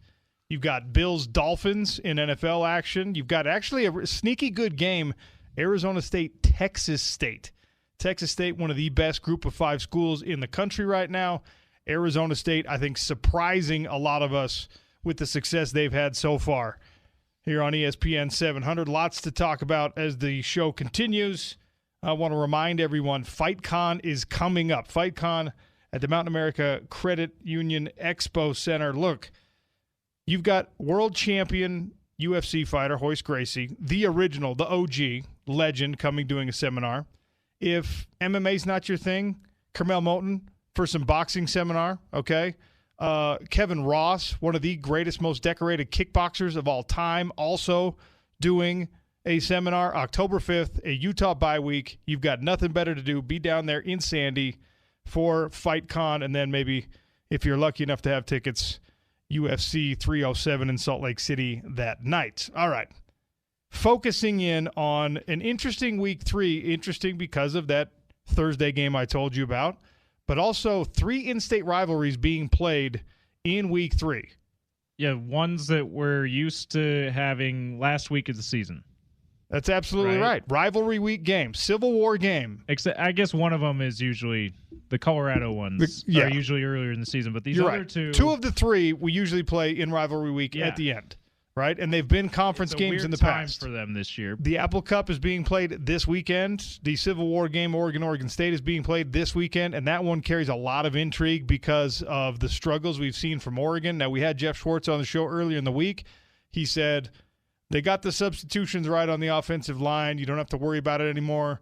They were playing a walk-on center, and he said that was actually a big part of the problem. He's just not experienced enough. He doesn't have the ability to set the protections and to call out the defensive looks and things like that. So they shuffled some things around. And, look, I really trust Jeff when it comes to offensive line analysis. He says they're going to be fine. But Oregon State always viewed this game as a bit of a Super Bowl. Now even more so. The rank injustice done to Oregon State and to Washington State still burns that school even more so than Washington State. Because if you forget, Oregon State, the Beavs, who've been a great story, have developed some NFL talent, have always been coached by some of the nicest guys in college football, not that you get any points for that, and have always had great support. They revamped, they refurbished, they redid their stadium right before, literally one season before they got kicked out of Power 5 football. Just terrible timing. I mean, to say the least. How are they going to pay for it? That was a $150 million stadium renovation, and they no longer have the yearly bonuses coming in, the yearly revenue shares coming in from their Pac-12 status. And that, by the way, wasn't crazy money, especially when you compare it to the current deals out there for the Big Ten and for the SEC.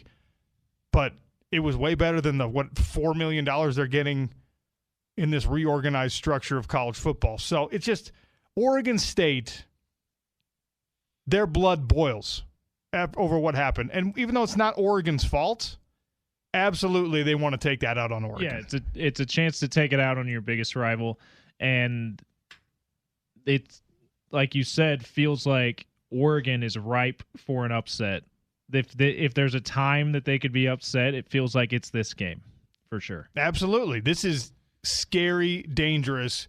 If I'm Dan Lanning and I'm those Oregon Ducks and I'm Dylan Gabriel, I'm looking at this and going, please, please, please, let's get this dialed in a week. Trent Bray is an excellent coordinator turned head coach. He is going to have some tricks up his sleeve for Dan Lanning and those Oregon Ducks. And Oregon State, like I said, they've always played kind of over their skis above the level of talent they have when they square off against the Ducks. I expect that tenfold this year. Absolutely. Do you think Oregon State has a better chance of upsetting Oregon than Wazoo has to upset Washington in the Apple Cup? That's actually a tough call. I say because of the dynamics, yeah. I think that Washington State, I'm just a flat yes. Oregon State has a better chance of upsetting Oregon. Washington has looked, I guess, better than Oregon has so far this year. The level of competition has been different. But you look at what some of the stars on Oregon State's team. I think I brought up this point with Mike Yam earlier in the week. Oregon State has guys that decided to stay that were big-time prospects in the transfer portal. They decided to stay in Corvallis for whatever their individual reasons were. They lost some, certainly. They lost their best player to Miami. But Jam Griffin was a great Pac-12 level player, and he's still there. And Washington State doesn't have as many of those guys. You know, they lost more in the transfer portal. I love Jake Dickert as a coach. They also lost their best player to Miami. Yeah, right? They also lost their best player to Miami. Mario Cristobal just hurting everybody's feelings. Seriously. So, Apple Cup game being played, Civil War game being played. Those are usually end-of-season rivalries. Those are usually conference games. Now they're happening in Week 3. Honestly, if I'm Dan Lanning and if I'm Jed Fish, I'm calling Kyle Whittingham and being like, hey, you've done exactly this before, where your big in-state rivalry conference game gets reshuffled and de-emphasized. How did you handle it? Now, they're not going to make that call, but this is something Utah has been through before, where in the Mountain West era, it was all about BYU, Utah, and more often than not, it was those two teams or TCU that was going to emerge as the conference champion based on how things shook out in that final week of the season. That's no longer the case for Washington and for Oregon. They now have their eyes set on bigger things, especially Oregon started this season thinking we are headed to a college football playoff and a potential national championship. I remember 2 weeks ago, James, we were projecting out. We were looking at what the predictions and the AI models were for the college football playoff, and it was Utah as a Big 12 champ, and because they got the bye, and because a lot of those models saw Oregon as the Big 10 runner-up, that was the second round matchup, and I remember being like, please no. Yeah. Now, based on what we have seen, I am like, please yes. Yes, let's make that happen for sure. The other in-state game that's being played this weekend that I think carries the most intrigue, not just because it involves a Big 12 team, but because of what we saw in this game last year, Colorado versus Colorado State. And you alluded to this. This game actually is often played at the beginning of the season. This is the last one until 2029 that's scheduled between these two teams. Really? And there was not just fire and heat on the field last year. The coaches were talking back and forth. Jay Norvell went straight at Deion's neck, and Deion is not quiet about it when somebody does that. And he said, no, he needs to talk more respectfully about me. And Jay Norvell did the Colin Cowherd thing, and he got mad about hats and sunglasses being worn indoors. It was a weird deal. But the implication for Deion, and he did a good job of manufacturing indignation for his team, he took it as perceived disrespect to the way that he was raised, because Jay Norvell was taking thinly veiled shots at like, hey, you're not a classy guy. Yeah. And shout out to the other herd, by the way. Is that also the herd? Cowherd. Oh, yes. Colorado, 7.5-point favorites. They've had their struggles on the lines of scrimmage, obviously, in this one. There's history. Last year, it was the Henry Blackburn hit that took Travis Hunter out of the rest of the season effectively for the University of Colorado. And another example of why we need to be talking about Travis Hunter more seriously as a Heisman Trophy candidate. Because if you remember last year, 2-3 weeks after this thing happened, he was streaming, playing video games like on Twitch with the guy who hit him. Yeah. And telling everyone, hey, stop coming at this guy. Stop threatening this guy. We're good. He's cool. And he did not have to do that.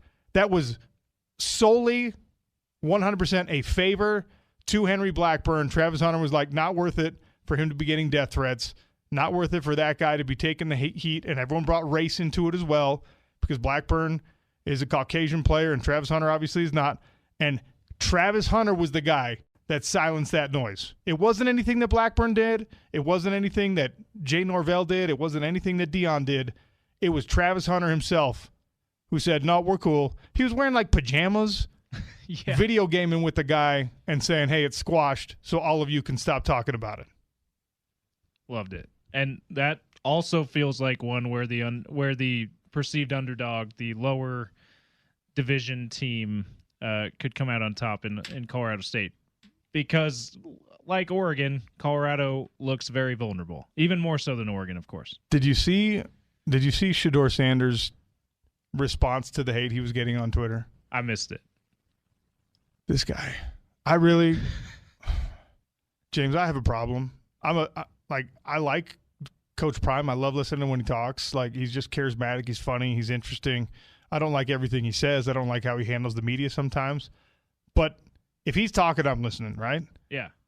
The exact opposite when it's Shedeur Sanders. I'm just like, the apple seemed to have fallen so far from the tree in terms of, like, just how interesting you are as a person. But he, in response to a lot of the hate he was getting after the Nebraska loss, his response was, yeah, but how many times did Dylan Raiola get touched? Effectively throwing his own offensive line under the bus. Seriously. You just can't do it, man. It's so tone deaf. Either say nothing or blame someone else. Don't blame your offensive line. Definitely, you're the quarterback. Definitely don't blame your offensive line, because they might just be like, oh, really? Yeah. Obviously, take the blame yourself if you're going to say anything. But if you don't want to do that, just don't blame your offensive line. I will say this, though. If you are a fan of college football and you enjoy the circus that is Colorado, you actually need for them to win this game, because if they don't,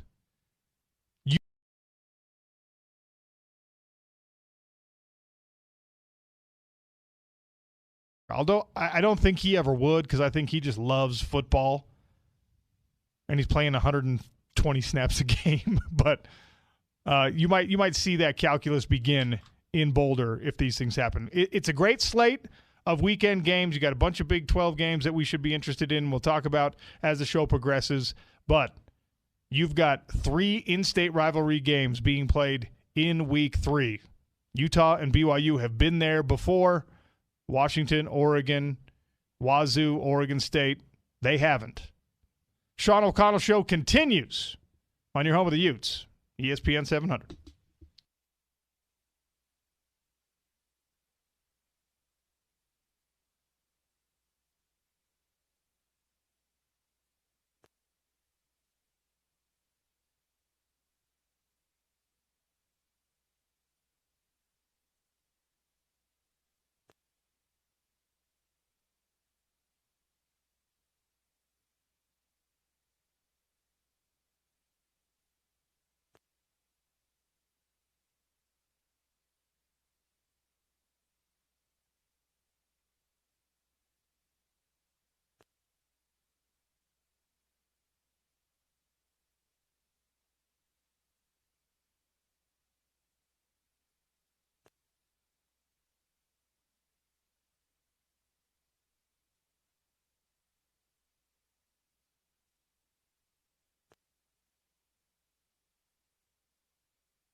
Coach Scally. Morgan, how are you, sir? Dude. OC. Are we live? We're live. Live? Yes, you are. Oh, my gosh. I know this is a big moment in your career and in your life to be on the Sean O'Connell Show for the first time. Dude, what a blessing. How are you? I'm great, man. I'm very happy to be back on local airwaves and covering your Utes on the home of the Utes, man. It's a fun time to be doing it, and I'm sure it's a fun time to be a coach up there. Before we get to what's coming against Utah State, I want to talk about the defensive performance against Baylor. It became clear in the second half of this game that you guys were going to have to do some heavy lifting and make sure that you kept the score down for the Baylor Bears. I thought your team stepped up incredibly well, especially as DeQuan Finn got moving and started to build a little bit of momentum. The playmakers showed up, Morgan, and Nate Ritchie blows up a play, and then Van blows up a play. How good is that for you to see? Not only that you made the right play calls, but that guys go above and beyond just their 111th, and they get your team off the field. Well, it's like we tell our guys, it's behavior that wins championships. It's not scheme. I have an A+ scheme, C- behavior, and the results should reflect C-. So, again, like you said, players making plays and doing so consistently is kind of what you're looking for. And so that's what you saw. Obviously, we gave up a few a zone pressure that they ended up blocking up nicely. They got their longest run of the day, and then some Q run game stuff that we knew we were going to have to defend, and some of it they did well, and you're going to have the give and take, and all you can control really is how you respond. And I thought our guys responded well. Obviously, some stuff to clean up every week, but it's good to see those guys coming up and making plays. I guess I'm doing this in inappropriate chronological order, but early in the game, you got a sack fumble from Connor O'Toole. It was great to see him on the stat sheet, but also he's a free rusher there. Is that because you called the perfect play, or was that a miss? Was that a bust from Baylor? No, this was an RPO, right? If they're seeing man coverage, they see that we're sagging off, and they're bringing their tight end in motion. He's getting ready to run the away block on our defensive end, and our defensive end, Connor recognizes it and is getting ready to rush the quarterback. Doesn't know that he's going to be throwing RPO. He's just trying to force the handoff, really, and ends up with the tight end not blocking him and coming scot-free. So, it just so happened that Connor, you look at him, you look at the communication from Lander Barton on that play, go back and look at that play. You got Lander communicating with Connor. You've got Connor switching his feet, getting into a 2-point, getting ready to rush, and all that stuff. That's what's fun to see is guys playing that, second-level defense where they're recognizing what an offense is doing, not just aligning and assigning correctly, but recognizing what an offense is trying to do and take advantage of it. I asked Luther this at post-practice yesterday, and I wanted to ask you as well. You've got a couple of deep groups on your defense, especially along that front. How do you decide where do you get the feel on substitution? Because sometimes you got to let people get into a rhythm. Sometimes you got to make sure there's a fresh body out there. You know what the calls are. Maybe some people are better at running certain things than other people. How do you determine substitution patterns in those deep groups? Well, I think the starting point is you want your best 11 on the field matching their 11. And that, everyone knows in our program there's 4 things you have to do to play here. Know off-the-field issues, know the defense, make plays, contribute on special teams. And so everyone's graded on that, and we'll have our starters, but then it's at what point do they become not as good as they could be?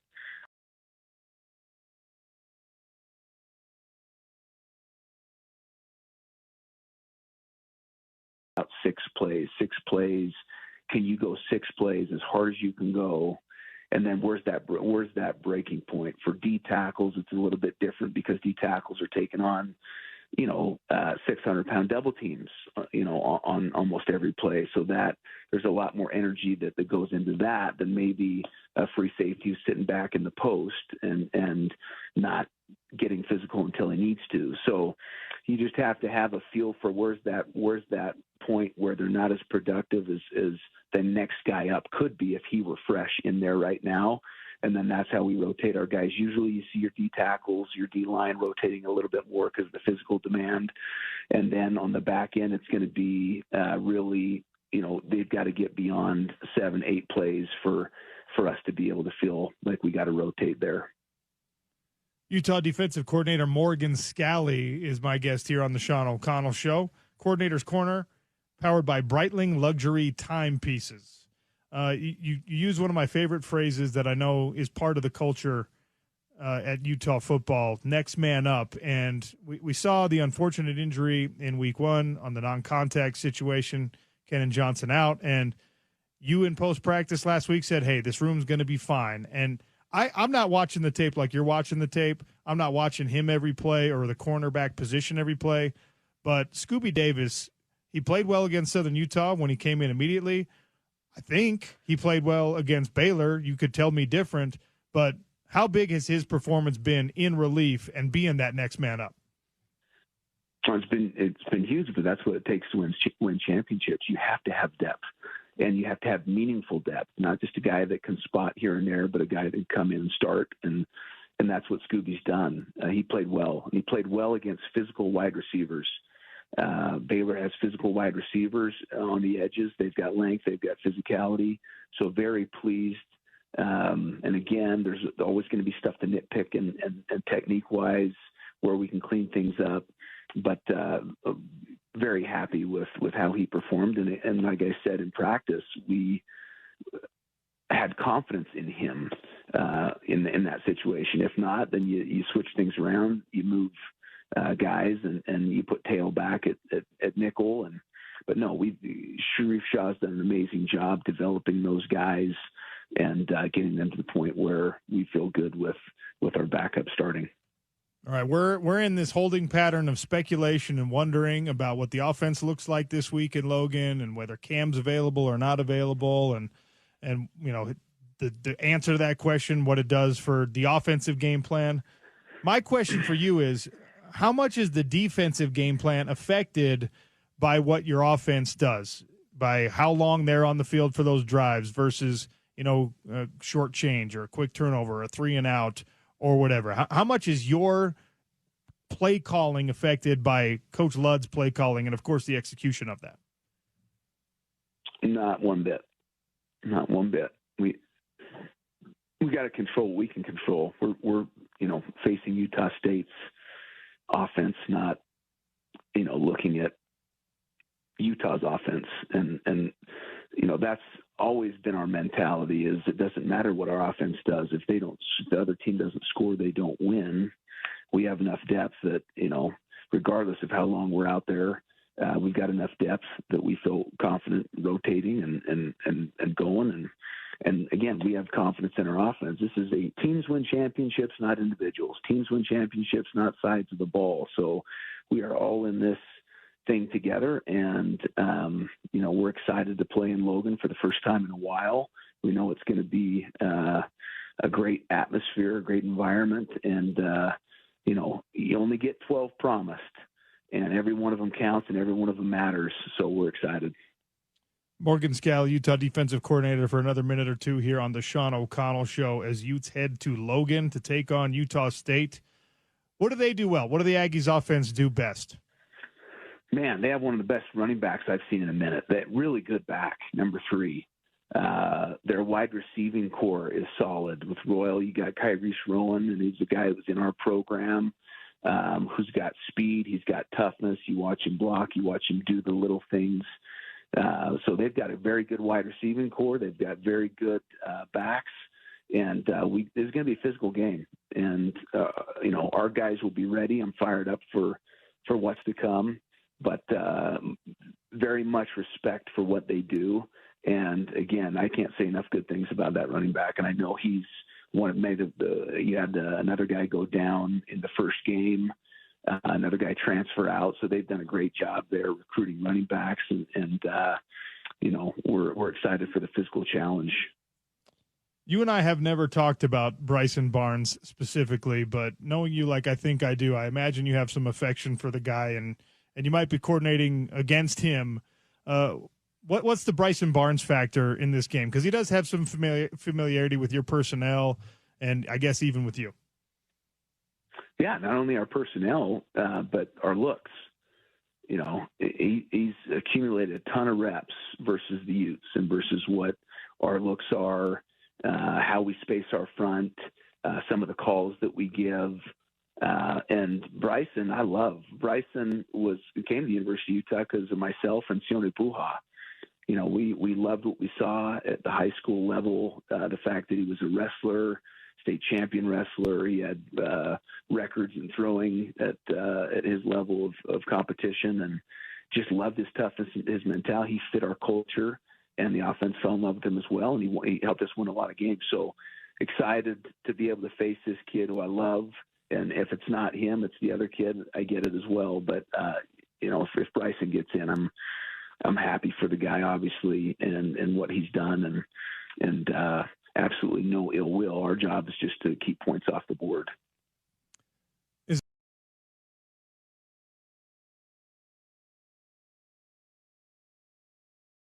We've always got looks. We've always got looks, and I will never name names. Come on. Give me a little hint at least. I know that these little conversations happen every single year and probably every single week with you guys, but I just want to know who it's going to be. Oh, you've always got someone. So I've got lurking eyes, wandering eyes that, with some of the athleticism and physicality that I see on the offensive side of the ball, but I got to be careful, so I'm going to be quiet on that one. Did you try to get Caleb Lohner to play defensive end at any point? No. Okay. No. All right. That's just the way my mind works. With that length, I know. With 1 year to play, and with what he was doing in fall camp, I was like, okay, yeah, you're good. We're good. That's fine. He was doing such a good job. He's such an athlete. I'm fired up for him. Yeah, it's actually really cool to see. I'm going to let you go, but before I do, we haven't had a chance to talk about this, and I know it's old news for you, especially with how fast week preparation goes. But Alex Smith got inducted into that Ring of Honor, and you guys were co-captains on that Fiesta Bowl team that I was lucky enough to be the low man on the totem pole for. And it was cool for me to see Alex go in. You guys were a lot closer. How cool was that for you to be a part of and to see? Well, it's so well deserving.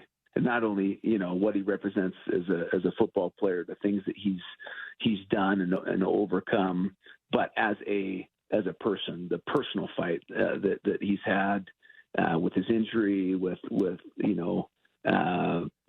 his daughter and all the things that they've overcome.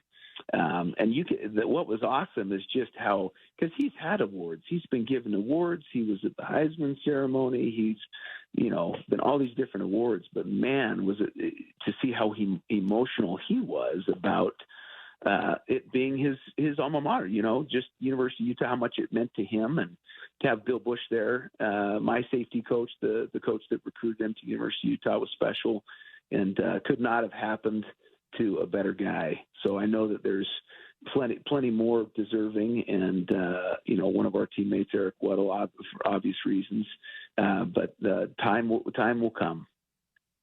What about Morgan Scalley? That name ever going to be up on the side of the press box? Dude, I'm so far away from that. No, you're not. No, you're not. Yeah.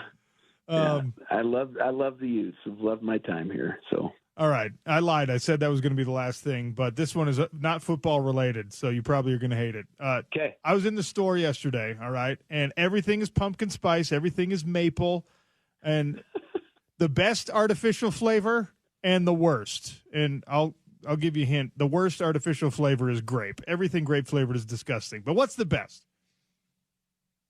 The best artificial flavor? Yeah. Yeah, like when you're out and you're like, I'm grabbing a Jolly Rancher, or I'm getting that piece of candy, honestly, or whatever. It depends on the candy. If it's a high chew, it's pineapple, and you can get it in Hawaii. I don't even think I've ever had a pineapple high chew. Oh my! Okay, I'm gonna take care of you. Next time my people come through, I'm taking care of you. All right. Yep. All my Hawaii hookups, they always bring me pineapple high chews, so I'm gonna take care of you. All right, I appreciate that. Do you have a worst? Is there an artificial? Man. Is there an artificial flavor you'll never eat?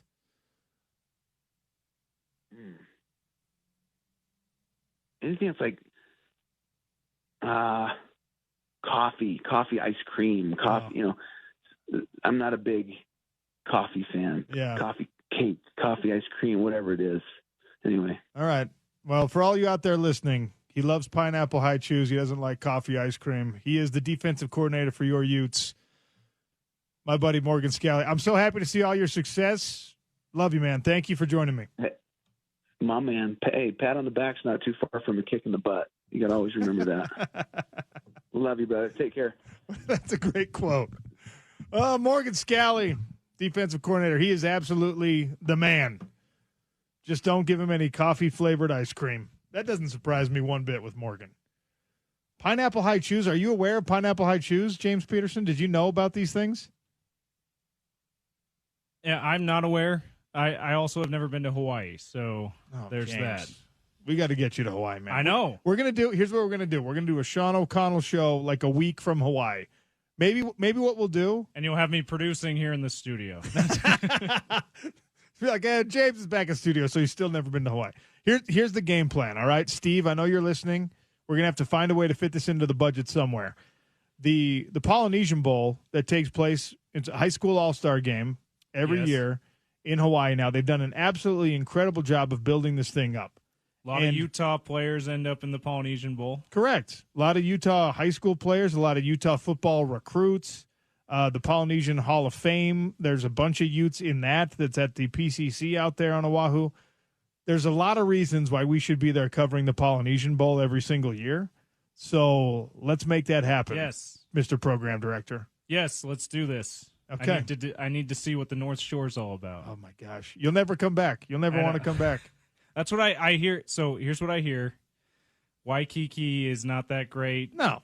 Waikiki is Las Vegas. Yeah. But North Shore is. North Shore is my favorite place to be. My favorite place in the world. I've wanted to buy a house there forever. I miss my window because now they're literally 3 times as expensive as they were pre-COVID. Wow. Because of the ability for people to remote work. Yeah.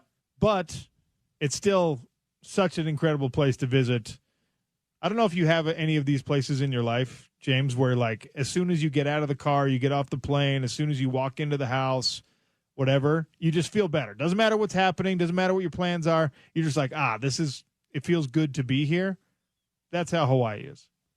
Yeah, we're going to make this happen. Sean O'Connell show live from the Polynesian Bowl. And by the way, and I will not be stuck back here producing. Another reason is because Morgan Scally, your head coach in waiting, likes a product that is exclusively, I guess, available in Hawaii. So yeah, in order to strengthen that connection, we go to Hawaii. Yeah, we have to, in order to strengthen the show and talking about Morgan Scally, we have to have tasted the things that he likes. So let's do this. So Morgan the spin is happening. I asked him the question about the offense and the defense for what I thought was a good reason, and his answer, I'm glad I got it, but I was somewhat surprised by it when I said, "Hey, how much is the defense affected by the offensive game plan?" And he said, "Not one bit." Yeah, so that was surprising me too. You have to find a way as a defensive coordinator, an offensive coordinator, a special teams coordinator to operate in a vacuum that is not actually a vacuum, right? The defense, regardless of circumstance, regardless of how many 3-and-outs you feed them, and I don't think that's going to be the case against Utah State, they still have to perform at the same level. And so Morgan has to have his play sheet, his reaction, his everything, his personnel ready no matter what happens offensively.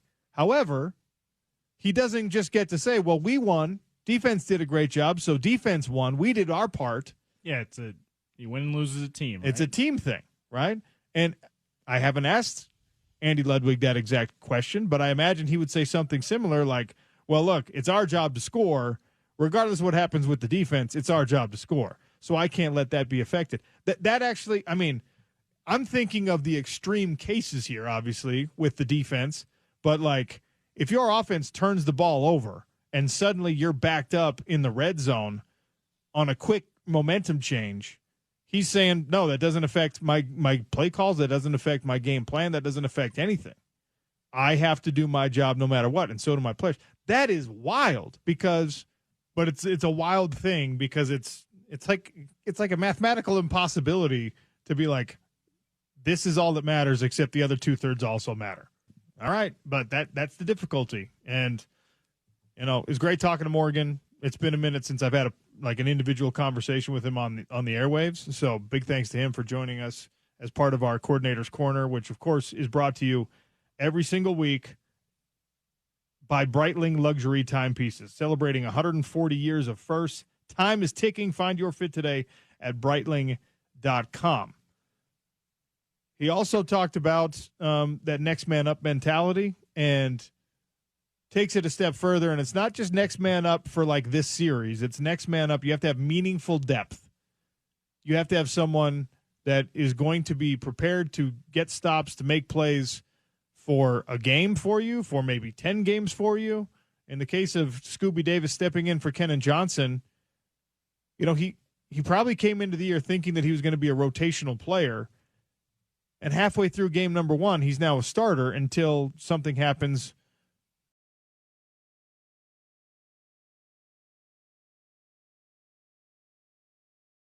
Is good enough to be a starter when he needs to be. And he's performed well so far. I thought he had. I wanted to confirm that with Morgan Scalley.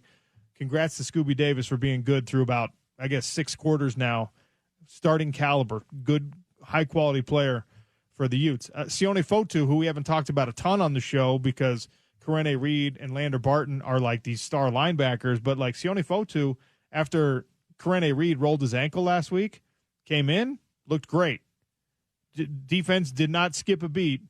Obviously had to stop those drives and stop that run and stop the Baylor comeback mostly with Sione Fotu as the rover linebacker. So that was an important quality depth position as well.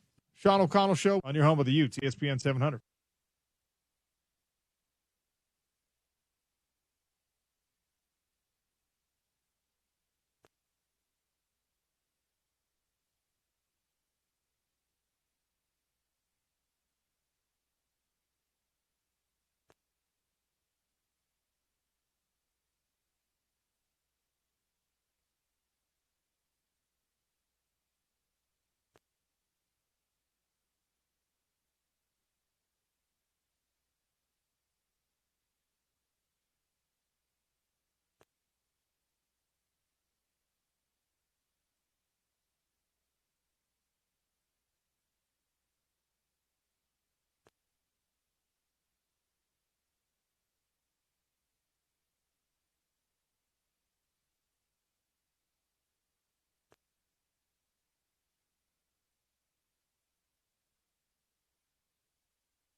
Sound from practice, sound from players, sound from coaches. You don't just have to listen to my voice all day, every single day here on your home of the Utes, ESPN 700.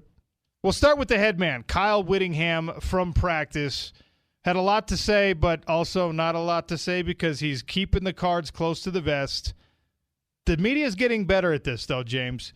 Asking him questions about, hey, if Isaac Wilson is the starter, wink, wink, because we all assume he's going to be, who's taking the next reps? Take a listen. If Isaac starts, we're going to have maybe a battle for that backup spot. Kind of where are you looking at right now, or are you even considering that? Well, right now it appears to be Brandon Rose. He's the guy that, if we played today, would be the number 2 guy, but the week's not over yet. But he looked pretty sharp today, and Isaac looked sharp as well. Are you seeing the progress out of the passing game you want to see? Tough to say. I think we need a bigger sample size, but we're not where we need to be by any means. But, the first game was a blowout, and the second game we just wanted to get out of there in the second half. So I don't think we've got a true test yet of where we are in the throw game. But I know so far it's been just okay. But, again, we need a bigger body of work to make an evaluation. Does Jalen Glover factor in this week? We'll see. Yeah, if he has a good week of practice, you bet. Yep, it's all about how you do Monday through Friday. What is Isaac Wilson's strongest trait? His arm strength. The ball comes out of his hand the way it's supposed to. He's got a lot of zip on the ball. He can make every throw. That's his best attribute. What improvements are you hoping to see from week 2 to week 3? What? Improvements? Improvements, okay. Still want to run the ball better. I think we're running it pretty decent, but we need to take it to another level, running the football. The throw game that we talked about needs to become more productive. Need to get some more big plays out of that. Defensively, we're playing pretty good, playing the run excellent, playing the pass. Takeaways on defense. That's another thing we need to. If there's one thing on defense needs to happen, is get more takeaways. How would you assess the corner opposite Zemaya's performance last week? Good. Elijah Davis, he did a very nice job. He wasn't tested a whole lot, but he was in good position and did exactly what he was supposed to do assignment-wise. But again, he wasn't didn't have a lot of balls come his way, but he did what he was supposed to do. We also caught up with Luther Ellis post-practice. This is a really interesting conversation, although it is brief, because they've got a lot of great bodies. They lost to Leaky Vimahi temporarily, but they've got a lot of great talent. So how do you utilize that talent? How do you rotate that talent properly? Well, hear what Luther Ellis had to say about it. So 2 weeks into the season, how do you feel like your position group is doing, knowing that there's still a lot more to go? I think we're heading in the right direction. I think the guys are getting better every week, understanding how we play and things we do, and I see each one of them getting better every week, so that's a good thing. When you have a veteran unit like that, how much are you getting after them? I mean, like, what does a practice look like for them to help them get better? The biggest thing I think is conditioning, running, being full speed, and breaking that stack, what we call breaking the stack, meaning turning and running after the ball. Because we are so talented. I feel like we are so deep, so there's no reason to save anything, right? I want you to go 100 miles per hour. If you have to sprint 50 yards, 100 yards, you got to sprint all 50 and 100. Then we'll get you a break. So I think the biggest thing I have to do right now is just stay on them and press them to continue to run like there's no tomorrow. How do you find a balance of letting guys kind of get in a rhythm and get the feel for the game and also bringing fresh bodies in? That's a great question. Biggest thing I think is just having a feel for the guys and what they're doing. They might be able to go a couple series in a row. It depends what happens in the series, right? If it's a 10, 12, 13 play drive, probably going to give them a break the next one, right? And because they should have been in the groove by that time. But so I think it's just how you feel and how things go. If we're going 3 and out, probably give them a couple series and then let them go. How have you guys graded out, like, officially in these past 2 games? Really high. They've done a really good job. I mean, of course, there's always mistakes and things we can get better at. Usually it's technique stuff, and no disrespect to O-line, but a lot of things I believe is not what they do, is what we do, what we don't do. And so those little things we're trying to perfect. It seems like Keanu has kind of taken it to another level this year. What have you seen from him that you like to see? I mean, he's an alpha guy, right? He's a guy that believes he's the greatest, he's the best, he wants to be the best, he wants to be the greatest. So I think that shows through in just how he carries himself and what he says. And then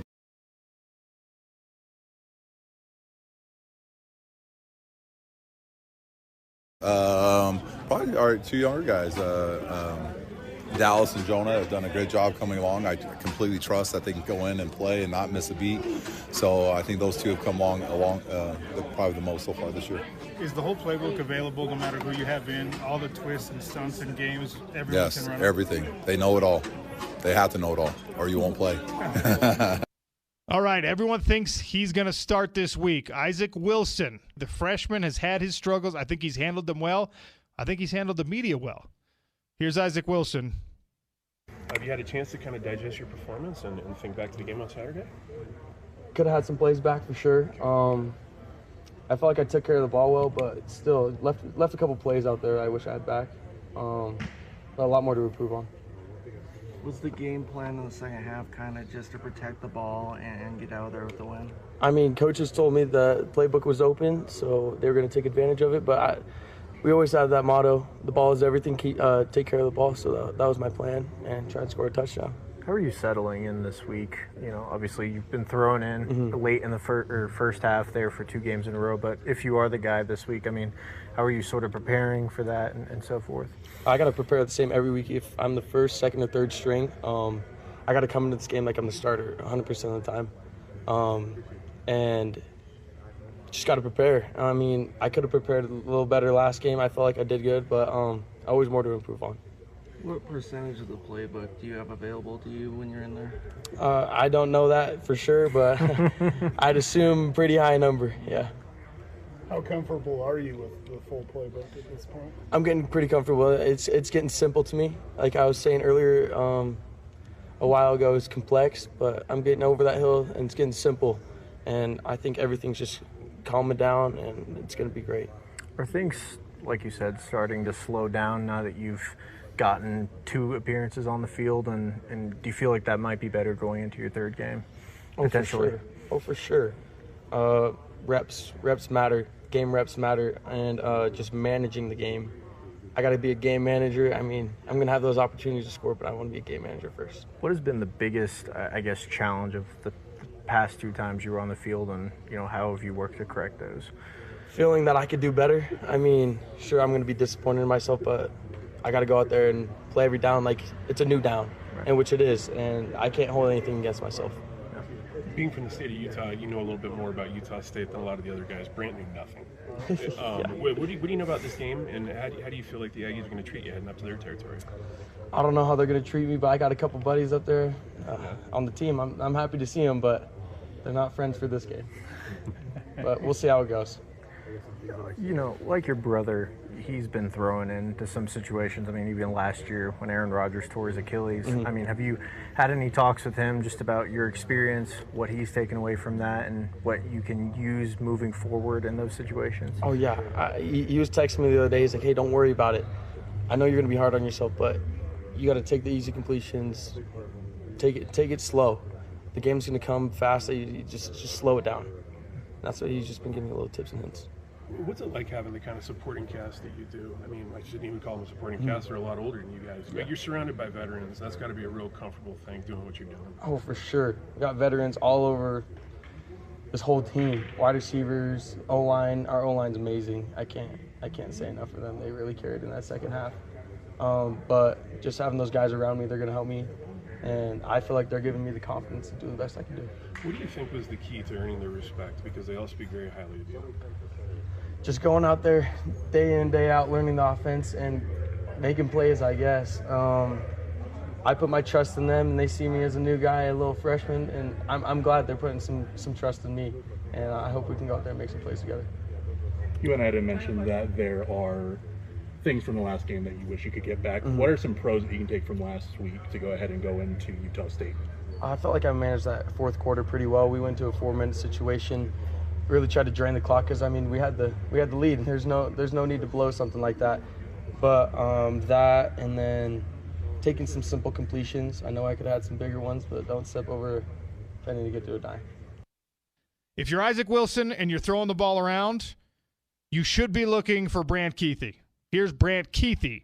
What are your thoughts on the offense? Yeah, we definitely have room to improve, but running game was good. Kind of turned into just running type of game in the second half, but just did whatever it took to come out with a win, and we did that. We had Utah State mixed, and just got to go to work. Things obviously changed when Cam got injured and had to leave abruptly. Given all you've been through with that guy, do you just ever wish that he slowed down a little bit, or is he just built that way? I mean, it wasn't his fault. It should have been a penalty, but obviously we can't call our own, and just kind of stuff happens. But he's good and healthy, so that's all we can ask for, and just ready to play this week. If he isn't ready to go, is Isaac ready to take the next step forward?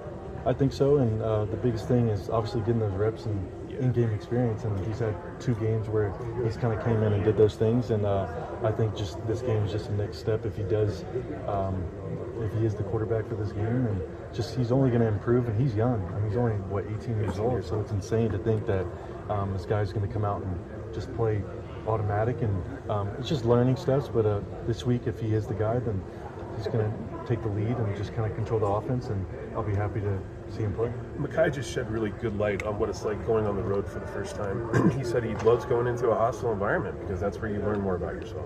Yeah, it's going to be awesome. Never played in Logan before. Be kind of intimate crowd. I don't know how much it's like 20-something thousand, but it's going to be sold out. It's going to be awesome. Good environment. It's in Utah, not far, and it's going to be fun. I'm just excited for it. We've been playing at home, and it's kind of fun hearing a little bit of booze and stuff like that, so it's going to be exciting.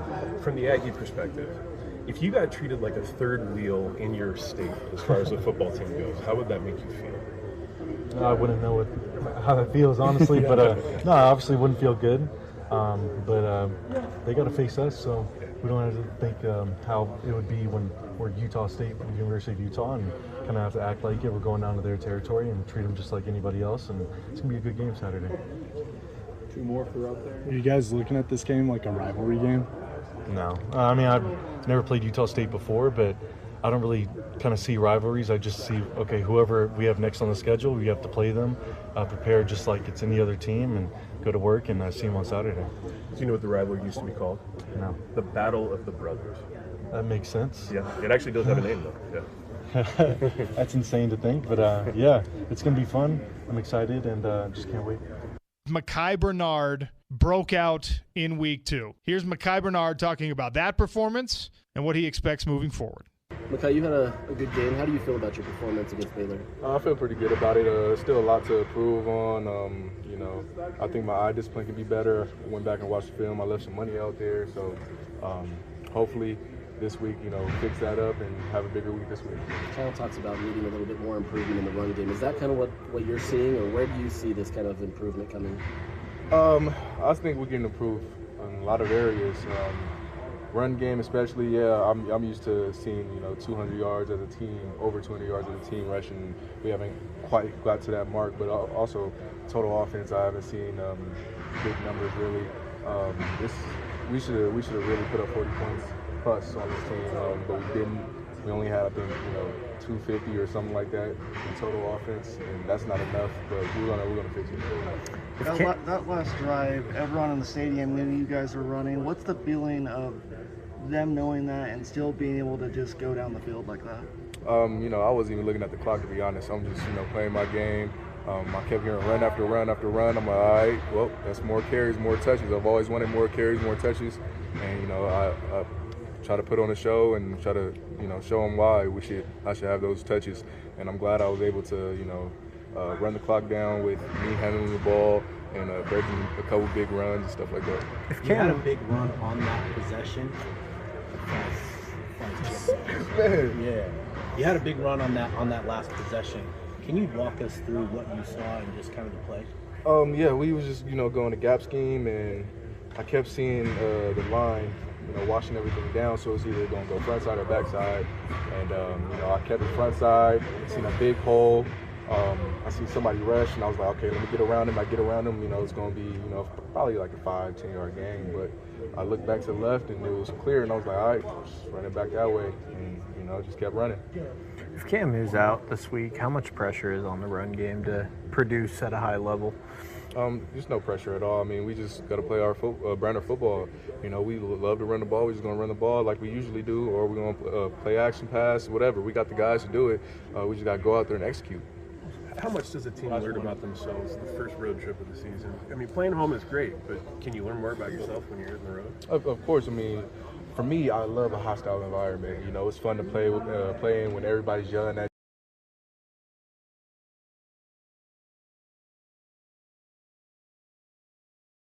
noise because, you know, this is our home turf. But, you know, you go out there, now you got to actually tune in to everything that's being said. And, you know, we got a new offense, or not new offense, new guys on the offense. So now we got to see how that's going to correlate with us. But I think we'll be fine. Little Utah sound for you. That's what we do here on the Sean O'Connell Show. Plenty left to come on your home of the Utes. It's ESPN 700.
Couple things I wanted to get to on the show that we did not get to just yet.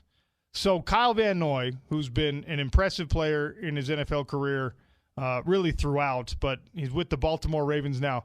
He went in on the training staff of the Kansas City Chiefs. I don't know if you saw this, but Kyle Van Noy broke his orbital in the season opener. His helmet got pushed down, chin strap slipped under his chin, that ridge, that top of the helmet, smashed over his eye. He was the bottom of a pile. I think his own player fell on him, whatever. And he gets taken to the locker room. And according to his accounts, it took more than a full quarter for him to get real medical attention as his eye was swelling shut and his vision was affected and all of that stuff. And so Kyle Van Noy kind of went off on the Chiefs training staff. He said that there was a doctor in there and that whoever was with the doctor was double fisting styrofoam cups of something. So not the level of professionalism that you would expect in response to a respected veteran player being injured in a featured game with two of the top AFC teams in the league. The article that I read about it actually also cited, and who would have thought this, that the Kansas City Chiefs, they get graded, everyone gets graded on everything in the NFL. Your facilities get graded, your travel arrangements, all that stuff get graded. The training room for the Kansas City Chiefs received an F. Oh, man. The lowest possible grade, and Kyle Van Noy echoed those sentiments. So, broken orbital, look, I've been around combat sports a long time. That is a serious injury. It's more than anything, it's a scary injury for people.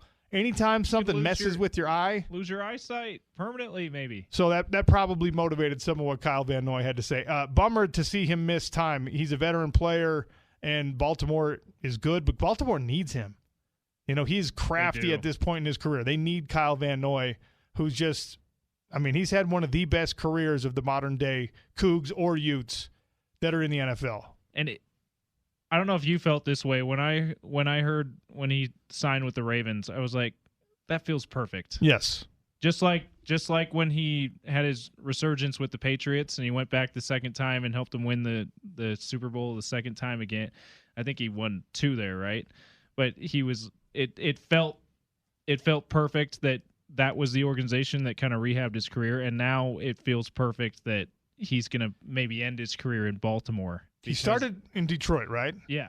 And that was not the current iteration of Detroit. That was like the embarrassing Detroit Lions. Yeah. And they didn't like him. He didn't like them. Whatever. It didn't work out nicely. It felt like a bit of a bust at the time. That's right. I don't remember how high a draft pick he was, but so it may not have been widely considered as a bust, but for around here, it felt like, okay, that feels like it's going to be a bit of a bust. And then he goes to the Pats and becomes a really good player all of a sudden. A good enough player, by the way, to justify Miami throwing a grip of money at him. Yeah. Like a big fat contract at him. And again, not this iteration of Miami. So it didn't really work out all that well in Miami for Kyle Van Noy, but he got his signing bonus. He got his guaranteed money out of the big deal. And then, as you mentioned, he goes back to the Patriots, and he ends up in a really good situation, wins another Super Bowl, out of the league for a short time, and then back with a contender in the Baltimore Ravens. And like you said, just feels like a perfect fit.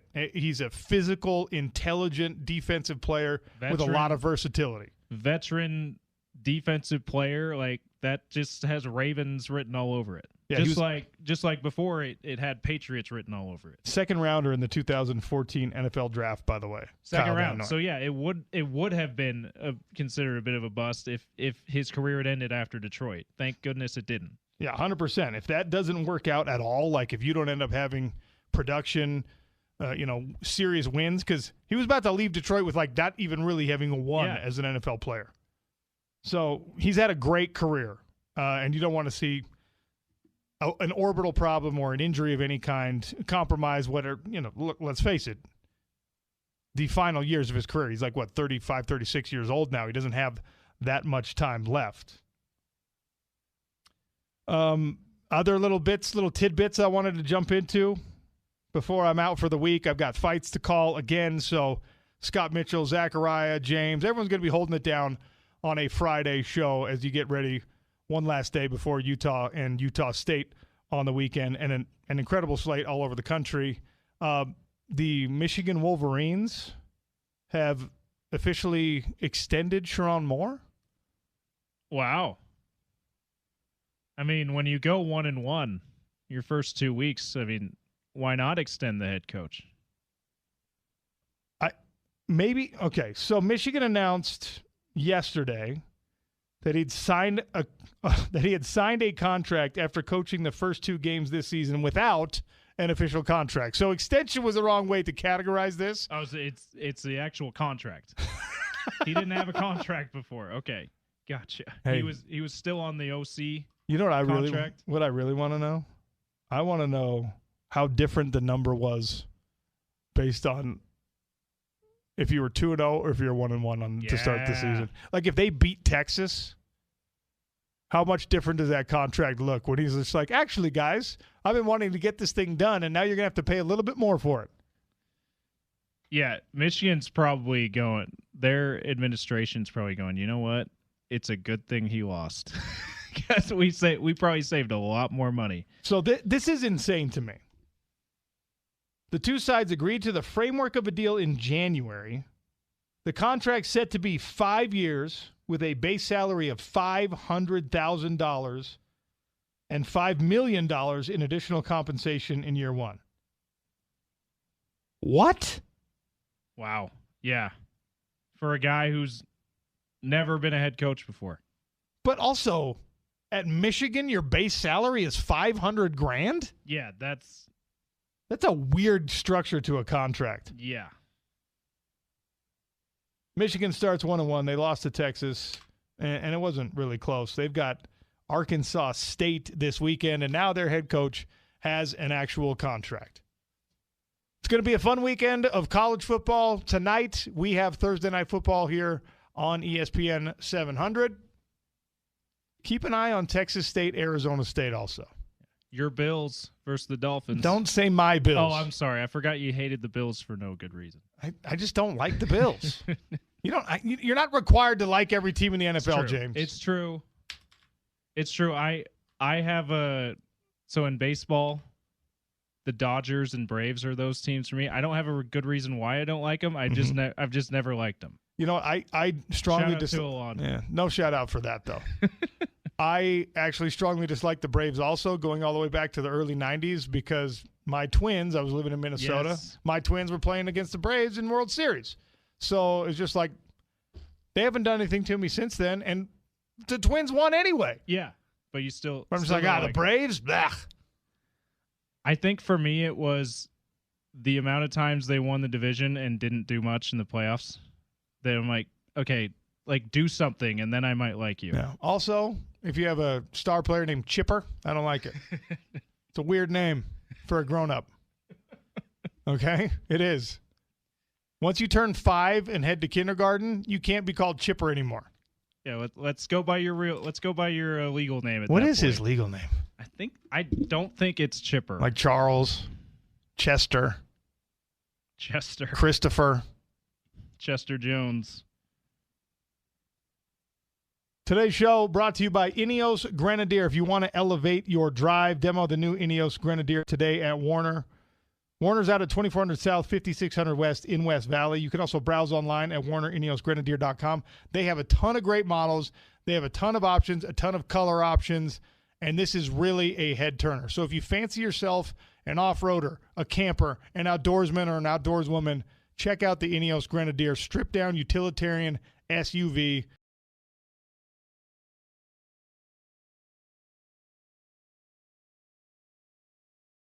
Larry Wayne Jones Jr. Larry Wayne Jones, and they came up with Chipper. Chipper. My grievance. All right. Then spoiler alert, tomorrow. Nonsensical nicknames. All right. Chipper Jones, we're starting with you. Larry. Larry's a cool name. Yeah. Wayne, also a cool name. If your name is Wayne Jones. Well, and apparently it's his dad's name, too. Commands respect. Junior. That's a chip off the old block. I bet that's why they called him Chipper. Yeah, that's got to be it. Well, I know he cares that a radio host in Salt Lake City doesn't approve. I don't approve. Stay tuned for The Drive with Spence Checketts. I'll be back on Monday. Enjoy James Peterson, Scott Mitchell, Zachariah holding it down on a Friday edition. And, of course, enjoy Utah and their big game this weekend in Logan against the Aggies. Sean O'Connell Show on ESPN.